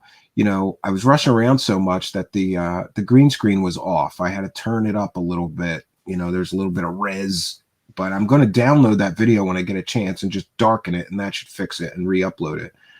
And the other thing is, I forgot that when I was flashing that donate now, that it cut the mic each time. So that's a little annoying. But that's funny. Cancel Spooky. Well, why not? We're canceling everybody else, right? Everybody else is getting canceled, right? I'm surprised that some people haven't been totally canceled yet, like Bill Burr. He's one of my favorite comedians. Like, he says some stuff that I'm sure, like, oh, that's going to get him in trouble. But he rides it out and he survives. And I'm glad, because comedy should be irreverent and comedians should be allowed to make jokes about everything, even things that make people uncomfortable or offend people. Sometimes good comedy is offensive, you know? And there you go. You know what, Spooky? I would, but I don't want to start another beef or anything like that. And I'm not in a good mood towards him right now.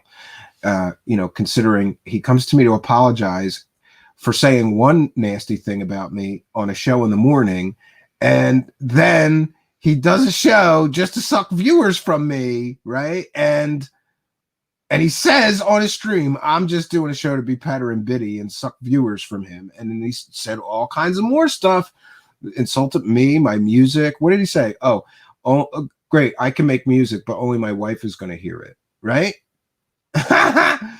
I've got I'm not even going to talk about how many people have listened to my music, but I feel very secure in the fact that much more people are going to hear my music than ever hear his. So I feel good.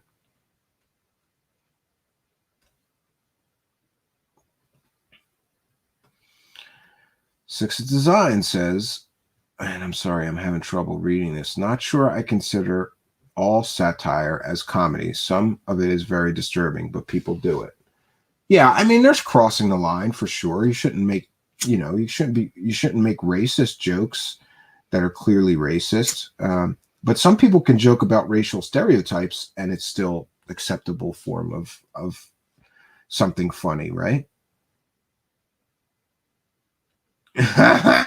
You can if you want to. Can we start a rumor that Jimmy Church had a sexual encounter with Linda Moulton Howe at Contact in the Desert? Dick Tracy, if you want to, you can. You absolutely can. let's see. I got to get pushed into the Charlie Moo boy. Don't get it twisted. Elizondo tells people to read a sci-fi book about non-humans to understand the issue. Mellon played part in the documentary on aliens. Keen is a longtime alien fanatic. Corbell, laugh out loud. Yeah. Yeah. They it's all a big club and I ain't in it, actually. Yeah, you're simply wrong if you think that Elizondo, Mellon, Keen, Knapp, and many others are not pushing aliens, non-human entities. Yeah, and what happened with Mellon? Because a few years ago, he was at Contact in the Desert, and I didn't say this, but Grant Cameron said that he was on a panel with him, and Mellon said there's nothing to this. If there was, I would know about it. Now suddenly he's pushing the alien narrative out of nowhere. You know, don't take CW seriously with his ribbing. You do good work. Yeah, I don't really care. Like, I decided I don't care. Like, you know, but Pragmatic, when you're getting called a ripoff and you're doing things like using puppets and masks and you have all this production work with your show, and that guy never did, the guy calling you the ripoff of him never did any of that. I go, okay, you know, I think it's just bitterness. So, and like I said, they don't try to tackle you, Pragmatic, unless you're the guy running with the ball. Corey Leander, what alien narrative? I don't know that he's pushing an alien narrative, but he certainly did an about face from going, there's nothing to this, or I would know about it a few years ago, to suddenly joining TTSA. And he has, you know, I guess on Joe Rogan, he kind of implied like, yeah, could be aliens. and he even talked about Bob Lazar, like Bob Lazar's not completely totally fake for all he knows. Okay. You know, I don't know that he's pushing an alien narrative, but it's him.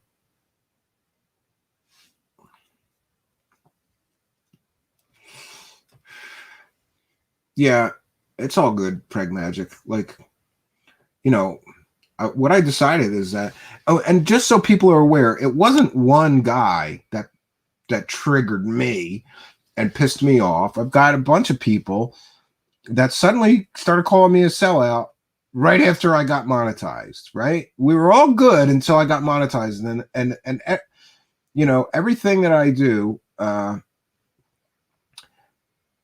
you know, like I had Tarot Card Tuesdays before we were monetized. I wasn't a sellout then, but once I got monetized, I was a sellout for having tarot cards. It's like they're just looking for an excuse to be, you know, nasty or, you know, jealous or angry or whatever. Yeah. So, but I can't really control what other people say or do. All I can do is I can, you know, like tonight, I wasn't going to do a show. I'm kind of tired. I can't tell you how much stupid stuff I've been doing here. I had a neighbor, I put pictures on my Twitter, that had to take a huge tree down. One of those trees that really splits into like 5 or 6 trees, but it's one big stump at the bottom. It's all grown from 1 into 6. And those 6 were all, the trees were like, I don't know, 18 to 24 or 30. I don't know. They were, you know, like this. These are pretty big trees. So I went over there yesterday and caught up about half of it because, you know, my neighbor wanted to give it to me for firewood, but he was actually going to pay somebody to cut it up, and they wanted like $800 to cut up the tree. And I felt bad if he was going to give it to me for firewood. He just wanted to get rid of it. I felt bad. Like, I don't want him to have to pay $800 to give me free firewood. So I went over there. I got through about half of it yesterday, and I got through about another quarter of it. So I'm 3/4 of the way through it. I mean, it's a big job. That's why somebody wanted $800 to cut it all up. And then I've got to drag it all over here. But he's only like a mile from me, further in the woods. And it's neighbors helping neighbors, so I feel real good. But my point is, I'm so tired from doing all this stuff here. I almost didn't do a show, but I said, no, I really should, right? Mellon's pinned tweet is promoting the phenomenon. Yeah.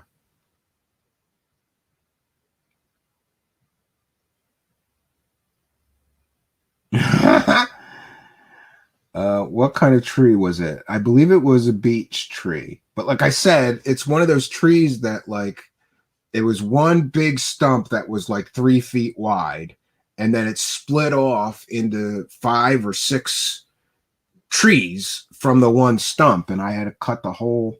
Oh man, it was not fun. And it's a big, you know, that when you do something like that with that big of a tree, it's a big mess.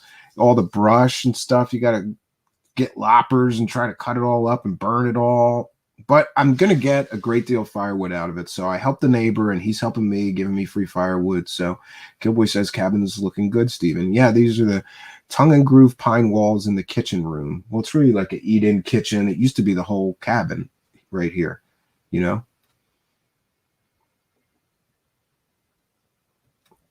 Yeah, Matt, it was rotted and it was leaning on the guy's house, like leaning towards his house. So the tree really had to go.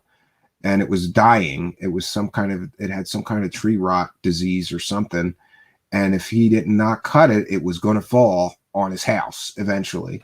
So the good news is nobody got hurt. We got the tree down and now I'm chopping it up and that tree will keep me warm most of the winter because it's a huge tree with 6 huge stalks off of it.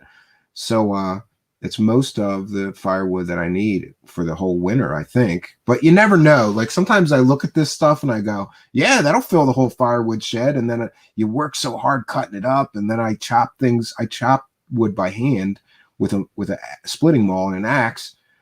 And then you get it all in the firewood shed and you're like, huh, that didn't fill very much of the firewood shed at all. And then you get pissed off and go find another tree to chop up, you know? I've got a few here's that I got to do.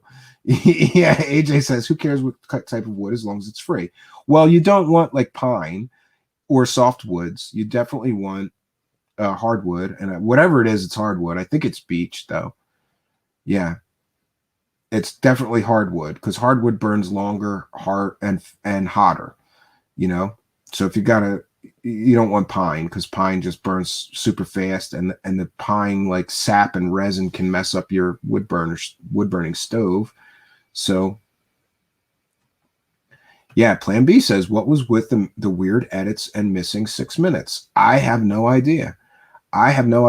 Why is it missing 6 minutes? I'd like to know myself. Why did somebody cut that? Or, you know, in Corbell's defense, maybe he got it with the 6 minutes already cut out. But as Mick West correctly points out, with that cut and that edit, it makes it look like the thing is zooming down to the ocean much faster than it may have. It may have slowly floated down in that 6 minutes. We don't know because we don't have the 6 minutes of the footage. I don't trust anything that comes from George Knapp and Jeremy Corbell as being anything of evidentiary value or being genuine insofar as having anything to do with aliens. Knapp has been selling this stuff for 30 years. He's never provided the goods, even though Knapp famously says he knows where the element 115 is buried, and someday he's going to dig it up. So we're expected to believe that George Knapp has had absolute, incontrovertible, verifiable evidence of alien visitation, or at least alien technology here on Earth, from whatever methods. He's got that proof for 35 years, and he's never dug it up and shown it to anybody. Yeah, right. Sure, you know where that element 115 is buried. In his defense, maybe Bob Lazar said, I buried some of the element 115 right here, but don't ever dig it up. And he kept a promise and never dug it up. It doesn't mean there was element 115 actually there. Not a stable isotope, not a stable form.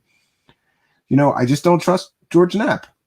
And I had a very nasty interaction with him when I went and investigated this Bob Lazar business raid, because I talked to the sheriff, and the sheriff told me that raid on Bob Lazar's business had absolutely nothing to do with aliens or flying saucers. He was in on the whole thing. Nobody was looking for element 115. He didn't hear anybody mention element 115. They went there. They got records for the thallium that Bob Lazar allegedly sold a customer who then allegedly killed his wife with it. Why is Bob Lazar allowed to sell something that you could poison your wife with? It's odorless, it's colorless, it's tasteless, very dangerous chemical. He's selling it to people. Allegedly. I don't want to get sued by Bob Lazar. So the raid on Bob Lazar's business had absolutely nothing to do with Element 115. The sheriff of the local town confirmed for me he didn't hear anybody mention Element 115. He didn't hear anybody looking for anything other than the records of the thallium and thallium samples. What thallium did Bob Lazar have there in his business? What sales records of selling people thallium did Bob Lazar have? That's what they were looking for. That's what they took out of the business. He was in the briefing before the raid. He was in the raid, and he was in earshot of all those feds and everybody else that was there. And George Knapp, Bob Lazar, and Jeremy Corbell exaggerated the amount of people that were there. Oh, there was 30 or 40 people there. No, the sheriff confirmed for me that there was 10, maybe 11 total people at the raid, which is not uncommon, especially because you have multiple states involved in the raid. There was the local police. There was local federal authorities. There was federal authorities from the state that the murder allegedly took place in, and local police from the state the murder allegedly took place in. Plus, considering all the dangerous stuff that Bob Lazar has in there, yeah, they did. They sent in a guy with hazmat suits, but it wasn't because of aliens, and it wasn't because of 115. That raid on Bob Lazar's business had absolutely zero to do with Element 115. They used that to sell a story. So anyway, I confronted George Knapp after speaking to the sheriff, and he got a little nasty with me. I read his email to me on air once before, and he basically told me that I don't know anything. And he said, how many murder investigations have you investigated? Or how many murders have you investigated? Because I've investigated over 100. And I'm like, okay, so you can't argue with the facts I found. So now you're going to argue with my experience as an investigator as some form of defense. You know, his logic made absolutely no sense. George is a sellout. Yeah, I don't know. I grew up with him, though, in the Bob Lazar story. So, you know, I don't dislike him. I dislike some of the things that he does. I dislike his ethics and playing fast and loose with the whole way that he goes about doing things. I mean, you can't leave out parts of the story that don't support your already made conclusion. You know, his conclusion about Bob Lazar is that Bob Lazar is telling the truth, right? I mean, actually, to his credit, him more than Corbell will talk about some of the inconsistencies, at least, right? Yeah. Knapp worked for Bigelow since the Bob Bigelow funded Art Bell LMH show, Area 2000 pre-Art Bell show. Yeah. Corey, I'm not sure what you mean. Would I be interested in an extended discussion? A discussion about what? This subject? Sure.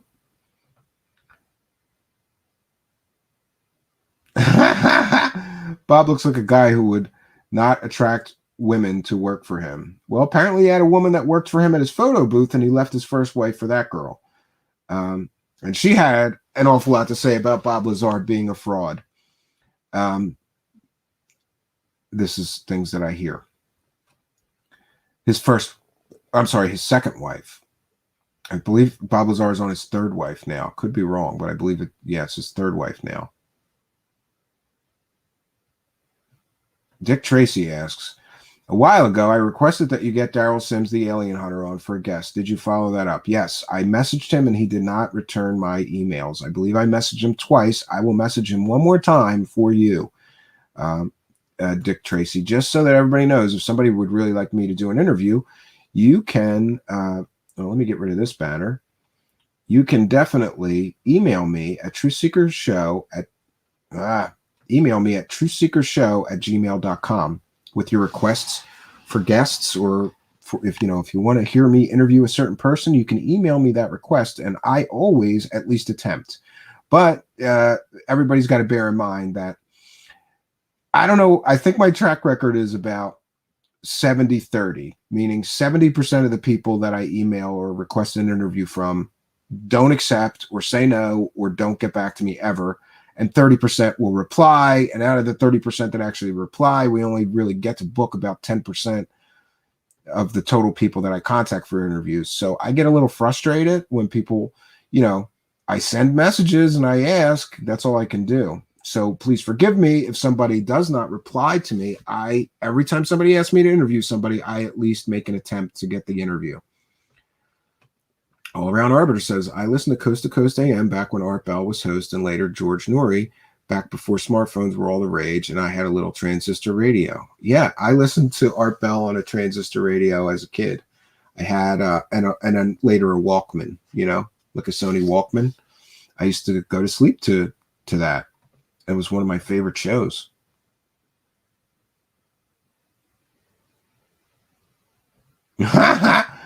Sims vanished after the alien implant guy he was endorsing turned out to be a fraud. Yeah, I heard about that. So maybe he's just not giving interviews. Got to go away for a while and hope people forget that you were backing a fraud. That could explain his lack of wanting to have a discussion with me. I don't know. Skinwalker Ranch intrigues me and the whole legend of skinwalkers in general. Yeah, but there's another story that there's no meat on the bones there. Bigelow spent a whole lot of money with real scientists investigating that, and we never get to any real definitive proof of anything paranormal. It's all, it's all tantalizing, maybe evidence of something, but we don't know what. We never get to the truth. Christopher Peters, how about him? I can put him on my list. And Dr. Judy Wood is on my list already,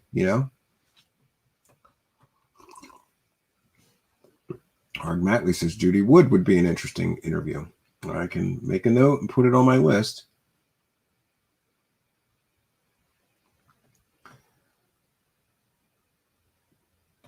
Yes, for some reason you could sleep better listening to the radio. FM don't really do it. AM does. Odd, I suppose. Yeah, maybe it's all the static 6th design, right? Bradley Johnson is here. Shout out to Bradley Johnson. Says, well said, Stephen. AJ says, inconclusive. Dick Tracy says, I didn't know that. Thanks, Charles Unleashed. Yeah, Charles Unleashed is he is an encyclopedia of conspiracy land knowledge. And when he tells me something, I generally believe it to be true because he's very, very knowledgeable. And we're happy to have him here as, contributing in the live chat and helping things along. Oh, no, the guy wasn't a real surgeon. He got his qualifications from a diploma mill. Wow, is that the guy that was cutting people open and finding alien implants? He turned out he wasn't even a real doctor.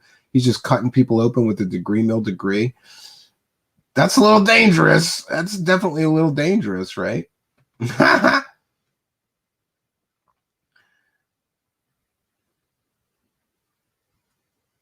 What happened to Cliff and the Manted beings and the Pneumo? I have no idea. I have no idea. I don't know about that. Somebody asked about Jeremy McGowan. I'll put him on my list as well. Every week I try to spend like a few hours just emailing people asking for guests. I should announce this. This is great news. 1 second. Jeremy McGowan, you mentioned him. He's going to be on Monday. Jeremy D. McGowan is going to be on the show Monday night at 9 p.m. I really like Mr. McGowan's take on many, many things. He doesn't go right to the alien explanation, right? Oh, wait, it's covering up me. I don't know that I like that. So is it really aliens, friends, or is it something a little more terrestrial, right? Yeah, Jeremy McGowan will be on the show at 9 p.m. Eastern Time on Monday night. I just confirmed his interview earlier, I think yesterday. So, yeah. Glad you guys asked. Oh boy, that's not a good idea. I had 2 StreamYards open. So yeah, Jeremy McGowan will be on the show on Monday. I'm excited about that because he's very grounded and I like his take on a lot of things. And he really does bring, a lot of knowledge to aerial phenomenon. And he's very grounded and he brings a good analysis to things. Like I loved his take on drone flight time. Like people in the UFO community are saying, well, it couldn't have been a drone because the flight time was over an hour. Jeremy McGowan points out all these different drones that can fly for like long periods of time, much more than an hour. So people play fast and loose with the facts, but luckily there's people like me or Jeremy McGowan or others that can come and say, hold on a minute, not so fast, right? And AJ says, bring on the chupacabras. Okay. Eventually I'll do a chupacabra show. I think there's a few really interesting cases when it comes to chupacabra that are truly unexplainable and really weird. And we could do that on our dark side segment here.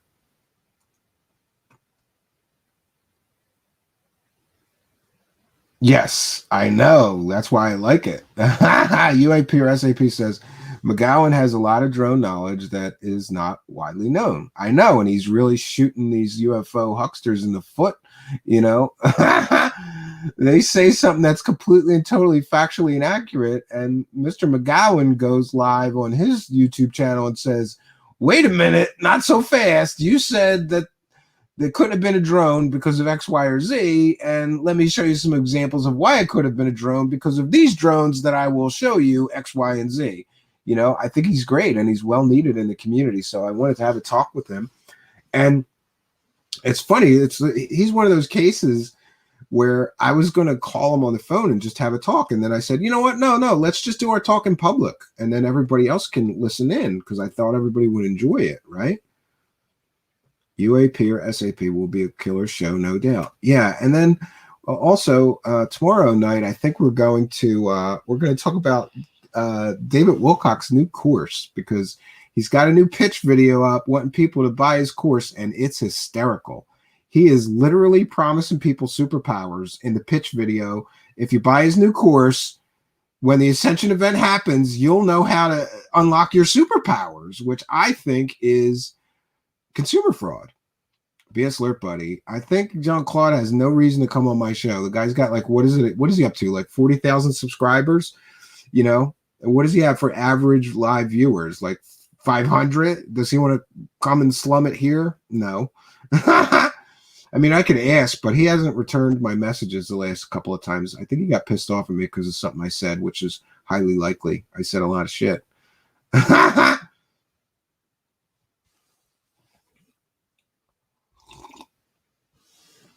Oh, I'm sorry. Yeah, you can't put a link. Hold on. Who is it that needs to put a link? Give me a moment because I have to do it from the actual YouTube live chat. 1 second. All right. Who is it that needs to send a link? Somebody let me know. Which user in the chat room ID needs to send a link?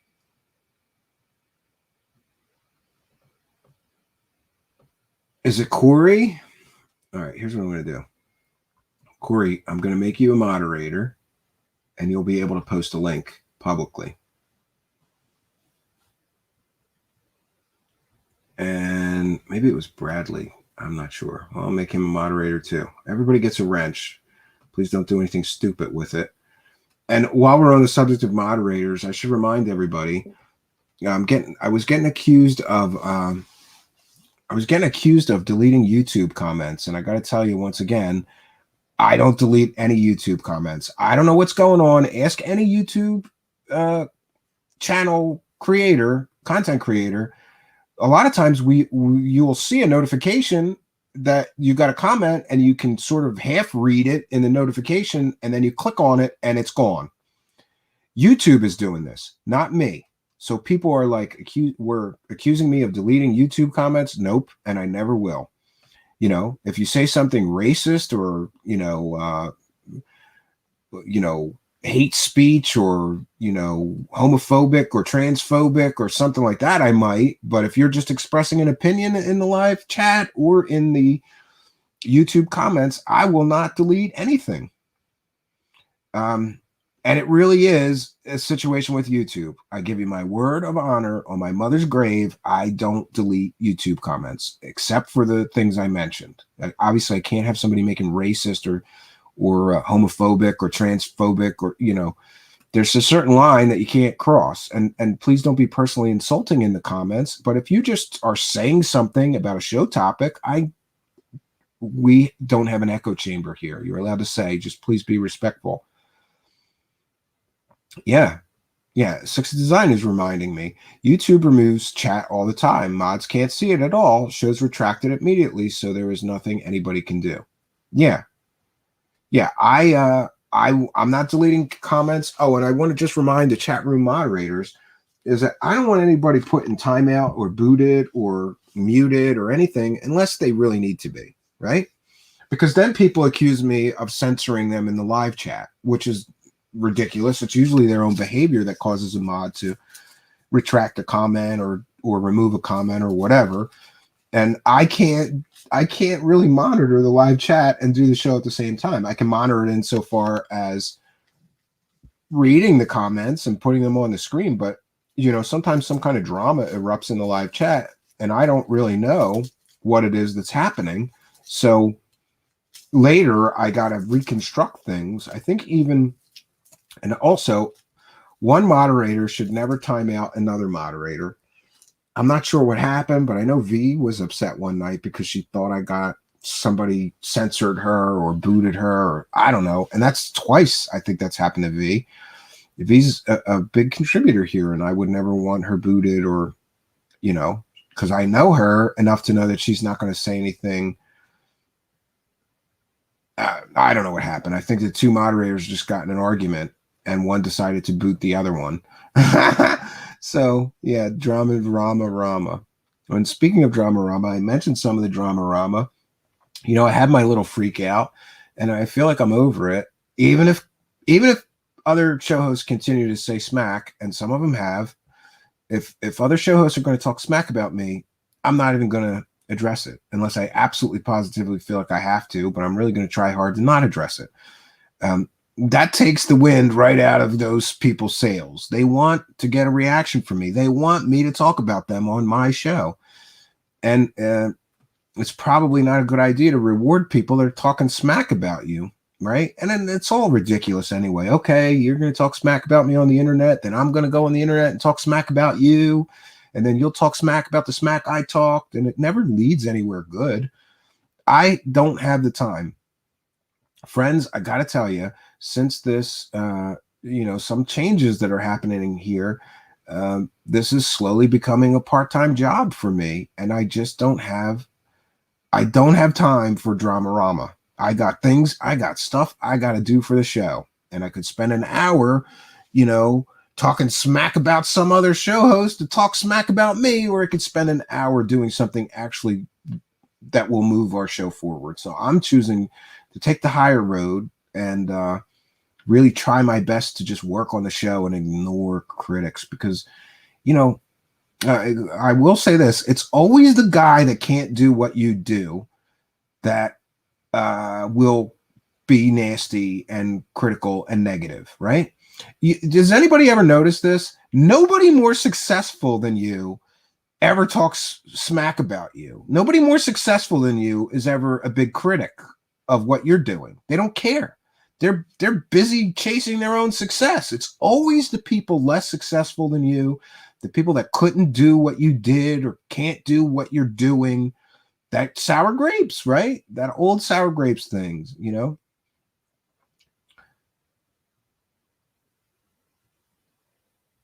Okay, I didn't know. I don't know how most of this works. Only the host can ban. You're right. I used the wrong terminology. Somebody timed somebody out. That's what happened, not ban.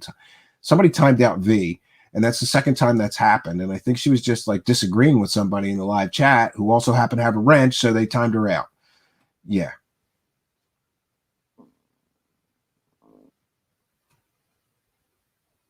Yeah, so, you know, yeah.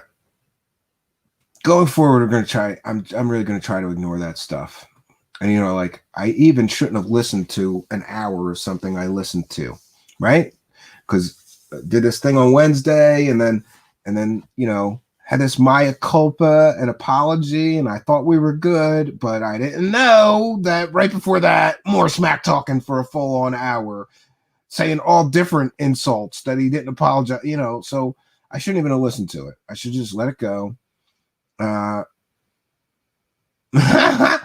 Can you GoPro yourself and take us squatching around the cabin one night? I sure can. I have that on my list of things to do this summer. I'm going to take my son with me, and we're going to go hiking in the woods looking for Sasquatch, right? And believe it or not, AJ, ask Stan Gordon. Look up UFO researcher Stan Gordon. He also is a Bigfoot researcher. I've been talking to him. There is Sasquatch sightings all around my cabin in this area, which I'm excited about. Like, that would be fun, right? Going to need some liquor, though, because you can't go squatching, like, without liquor, right?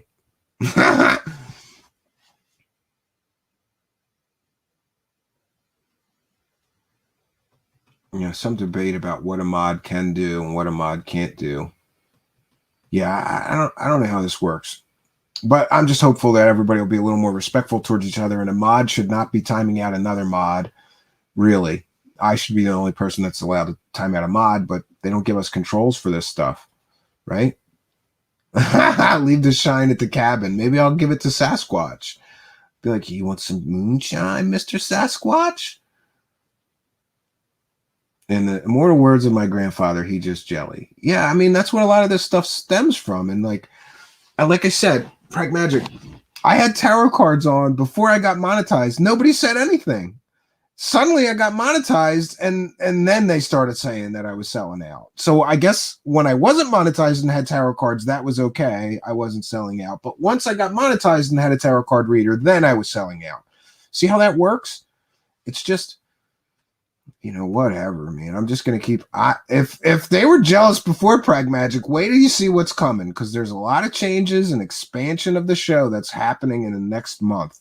And I'm happy for that. And I'm certainly not doing it to make anybody else jealous. I'm doing it to build the show bigger and better. And you mentioned, Pragmagic, that your audio podcast does much better than your YouTube one. So I'm going to be on 8 podcast platforms, all monetized with ads. That's certainly good for my show, right? Yeah, Killboy, damn if you do, damn if you don't. Matt says just ignore the haters. Yeah, that's what we're going to try here, Yeah, well, that's another thing. I don't dislike the guy, so I don't want to hate. I don't want to hate somebody that I don't even dislike, right?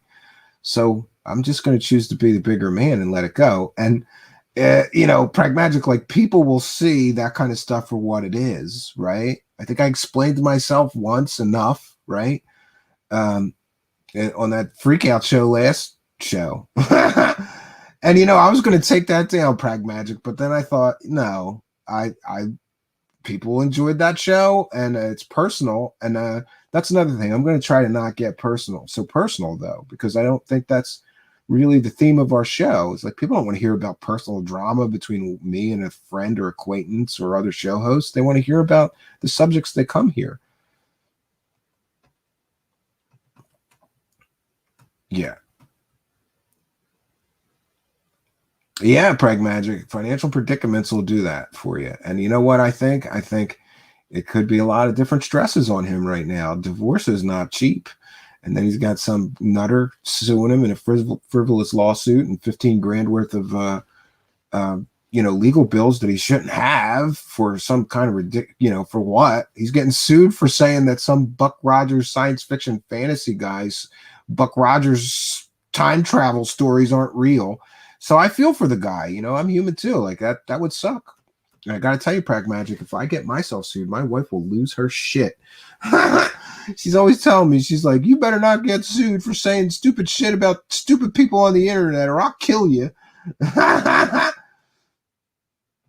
Love is grand. Divorce is 100. It's a lot more than 100. It's 50. They get half, Matt. I love Bill Burr's take on it. He's like, anybody ever notice that suddenly when you get a divorce, it costs 10 grand a month to give a kid some Cheerios? It's true. Some of these women get a ton of money, especially if you're in an alimony state. I don't know. I'm in a state that there's no alimony, but there is spousal support. But yeah, I'm working real hard to stay in my wife's good graces and not get a divorce, right? I got to tell you, every friend that I have is divorced. Almost all my relatives, the ones around my age, are all divorced or are on their second or third marriages. People just do not stay together in a marriage any longer. And I got to tell you, it's always better, especially from a financial standpoint, to stay married, right? Look at people who stay married. They do better in life. I wouldn't have the house that I have single. I could never afford it if I was single. It's only, when me and my wife team up, we can do amazing things when we actually focus and team up and decide to do something and both commit to it fully. We're like unstoppable. We're a great team. And, it's unfortunate so many people get divorced today, but it happens. I personally don't believe in divorce. I told my wife, you're stuck with me, and unless you do something like cheat on you, you have, anything else is we could work out, but we both kind of agree that the cheating, if either of us cheat, you could say you can forgive, but it's a pretty hard thing to forgive. So that's the deal breaker for both of us. So we both know that, like, the one thing, we can work other things out, right? But that's not something that you can work out and keep married through. A lot of people anyway. Some people do. Yes, Six Design is sharing the average costs of divorce. It costs everything, Six Design, and then it costs a whole lot more, right? If you have children, you're going to be paying child support forever. I didn't know this. My wife reminded me. My son is autistic and disabled. So if my wife and I were to get divorced, I'd have to pay child support on him, not just till he's 18, forever. I didn't know that. I thought she was wrong. I looked it up. She's right. Because he's disabled, I would have to pay child support on him forever. So I'm going to try to stay married. Because child support until a kid is 18 is bad. Oh, I'm sorry. But child support forever? The kid's going to be like 35 and I'm still going to be paying child support? Yup. Not that I don't think that he should,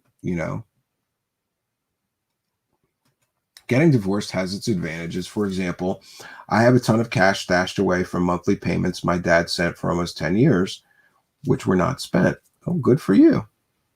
Yeah, I guess it works out for some people, right? Yeah.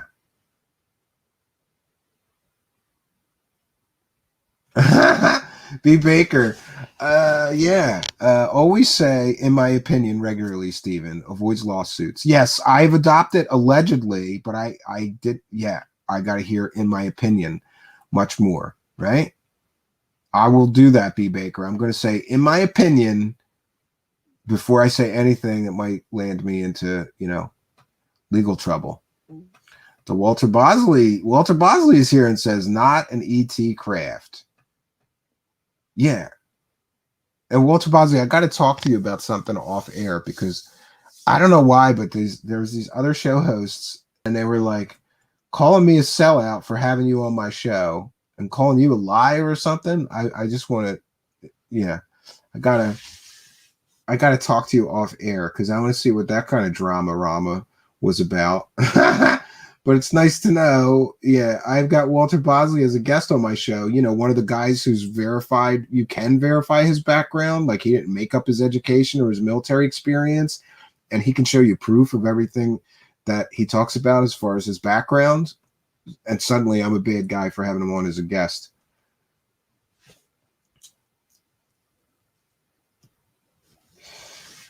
Yeah, Pragmagic, I'm aware of that. And I mentioned that I felt bad.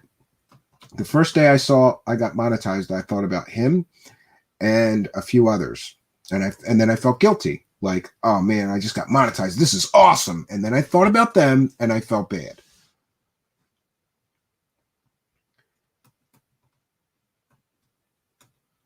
Child support forever. I'm in California and my child support ended when he was out of high school, graduation month. Yeah. But where I'm at, Mr. Bosley, in the state of Pennsylvania, my son is very autistic. So he's considered disabled. And if you have a disabled child, you have to pay child support for the rest of his life or yours. If you get a divorce and have to pay child support, that is. So that's one of the things keeping me married. No, that's not it. I get along great with my wife most of the time. Bernard Conkin is here and says, hey, brother Stephen. Yeah. So Walter Bosley's in the house. Somebody shared his channel. You should go over and subscribe to him. He does some great discussions. Much smarter guy than me, more intellectual, and I really enjoy his show when I get a chance to listen in. I'm a little behind on your channel. I got to take more road trips, Mr. Bosley, because that is when I generally catch up on podcasts and people's shows that I want to catch up on. Well, friends, we've been here 2 hours, so I think we're going to wrap things up.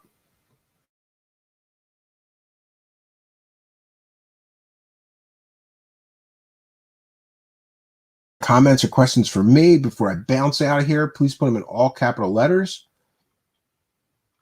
so that I know that they are for me. Yeah, Pragmagic. Pragmagic is correct. Pragmagic says you shouldn't feel bad, though, man. You work your ass off. He does in his way. Silly it comes to throwing hands on the internet. Yeah, I don't know. I do believe that I worked really hard to get to that brass ring. So, I'm going to celebrate that.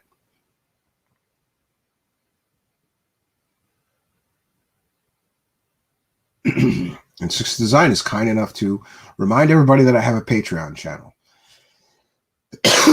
Yes, there's a bunch of ways that you could throw some money our way. You can sign up for Patreon for as little as $1 a month. And for those that don't know, I'm producing a new album, and all the demos to the album as they are finished are going on Patreon every month. We also do a behind the scenes audio.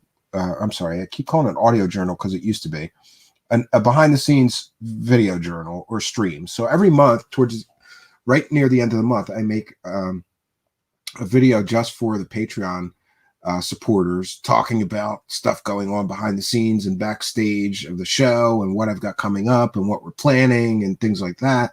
So if you want to get a backstage view, it's for as little as $1 a month. Mario Heat is here and says, praise the cash. Praise the cash. Yes, thank you for your kindness, your generosity, and support.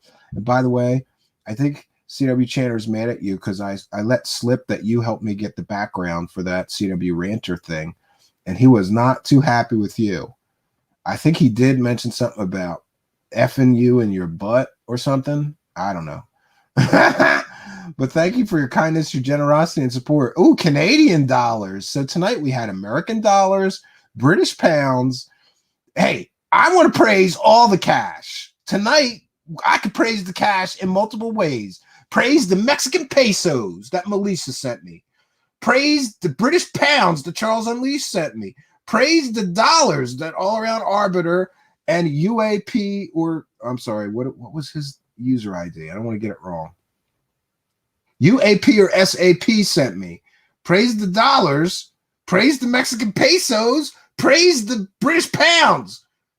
Praise the cash, friends. Any cash you want to send me in any denomination, YouTube will automatically adjust it and give me dollars for it. So praise the cash. Praise the cash. Thank you for your kindness, your generosity, and your continued support of the show, Mario Heat. It is truly appreciated. We appreciate your support, and I have an attitude of gratitude. I was just saying earlier, Mario Heat, that I was able to purchase a few new pieces of equipment for the show because I've been saving my Patreon, PayPal pennies, and the super chats way put me over like a few things that I needed to buy. So Pragmagic says Canadian money means nothing, Mario. Yeah, because that's a fake country, right? Pragmagic, that and Australia, two fake countries. Mario Heat is late. Yeah, I thought you were going to be busy and be unavailable for the next month. So good to see you here. You are most welcome, Mr. Heat. Yeah. Matt says our money isn't that bad.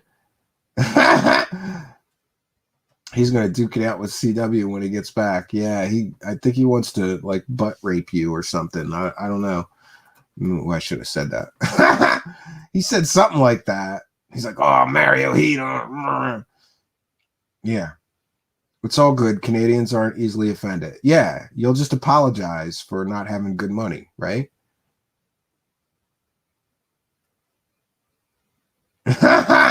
Thank you, Mario Heat. I truly appreciate it. Yeah, and thank you to all the super chat donators.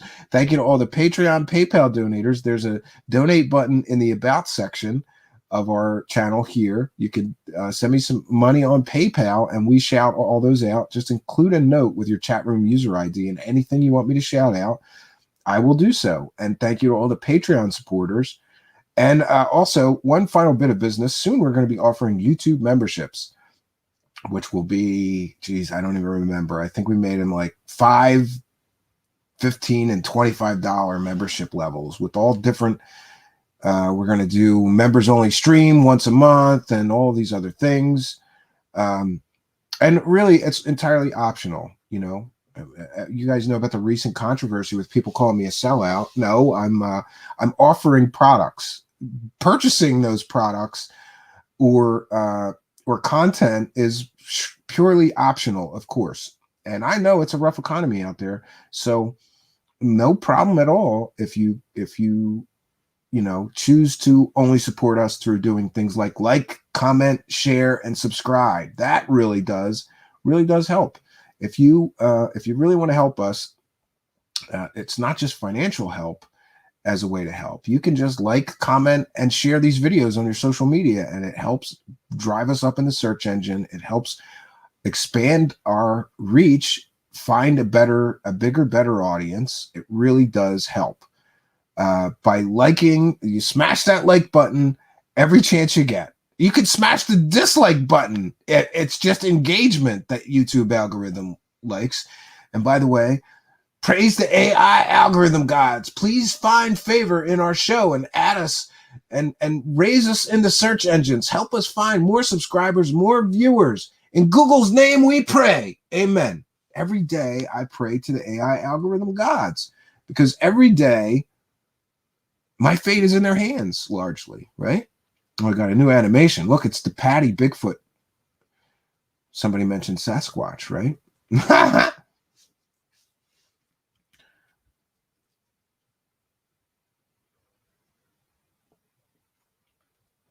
Bernard Conkin. Not only will I be on time, are you asking to be a guest on the show? Not only will I be on time, I'm going to give you a disclosure presentation that will break the internet. Yeah, here's what you got to do. If you want to do that, I would love to hear it. I would love to see it, right? Email me at truthseekershow@gmail.com and we will schedule. If you really got some good information, I would love to share it on my show. Let me see if you have a previous comment explaining this more.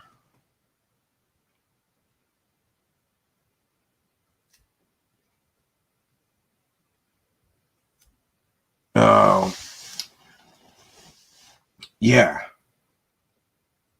Oh, I got confused. You're the alchemy guy, right?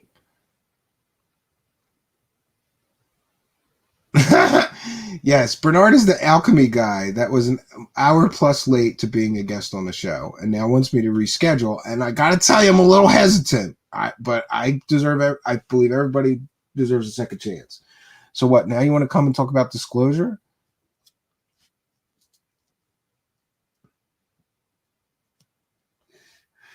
We could reschedule it for next week, Bernard, if you're going to show up. But I got to tell you, if you no show this next time, I can't give you another shot. I could give you one more chance. Everybody deserves a second chance. I'm a second chance guy. And things happen. So I'm sorry you missed your appearance the first time. But yeah, I don't really like filling time for an hour plus waiting for a guest to arrive or show up. So we'll figure it out, but you got to be on time and ready to go at the time. If it's a 9 p.m. show, you got to be there at 9:02, ready to talk and be interviewed and do this. I don't think that's asking too much. B. Baker says, yes, praise our new AI overlords. Absolutely. Praise the cash, and praise the AI overlords.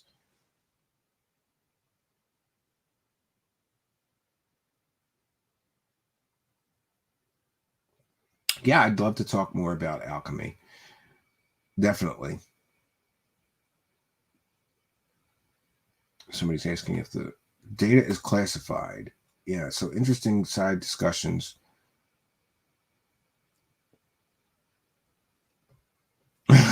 Don't forget, bro, you're the guy carrying the ball to the end zone. Praise the cash. Yeah, praise the cash indeed, right? And like I said on my previous show, I would still do this for free, but I would be much happier doing this with a little bit of money involved, especially like, I just bought a $300 refurbished computer. And I wouldn't have been able to buy that if people hadn't made those donations, and I hadn't saved my Patreon and PayPal money. I'm just leaving it in there until I decide that I need something, and sometimes we're going to need something. So yeah, praise the cash. I'm so thankful. I have an attitude of gratitude towards everybody that has helped us get this far. I see great things in our future, right? Yeah, that's a good disclaimer. We'll put that up. The comments and opinions expressed on this show are those of the authors and don't necessarily reflect the official policy of Spectral International LLC or the Truthseekers YouTube channel. Yeah, I can't control what people say in the live chat. So, it is what it is. Argmady says, thanks, Stephen, and have a good night. Yes, and on that note, we are going to bounce out of here, I believe, right? So, friends, what can I tell you? I am always so happy when there's an audience. This was a really unscheduled, unplanned show. We had great attendance tonight. I'm so glad that you guys could be here to be in my audience. Always happy when there's an audience. Thank you for coming here tonight, spending some time with me, and being a part of mine. Until next time, friends, live from the Apocalypse Cabin, I'm Stephen Cambion. Good night, and God bless all of you.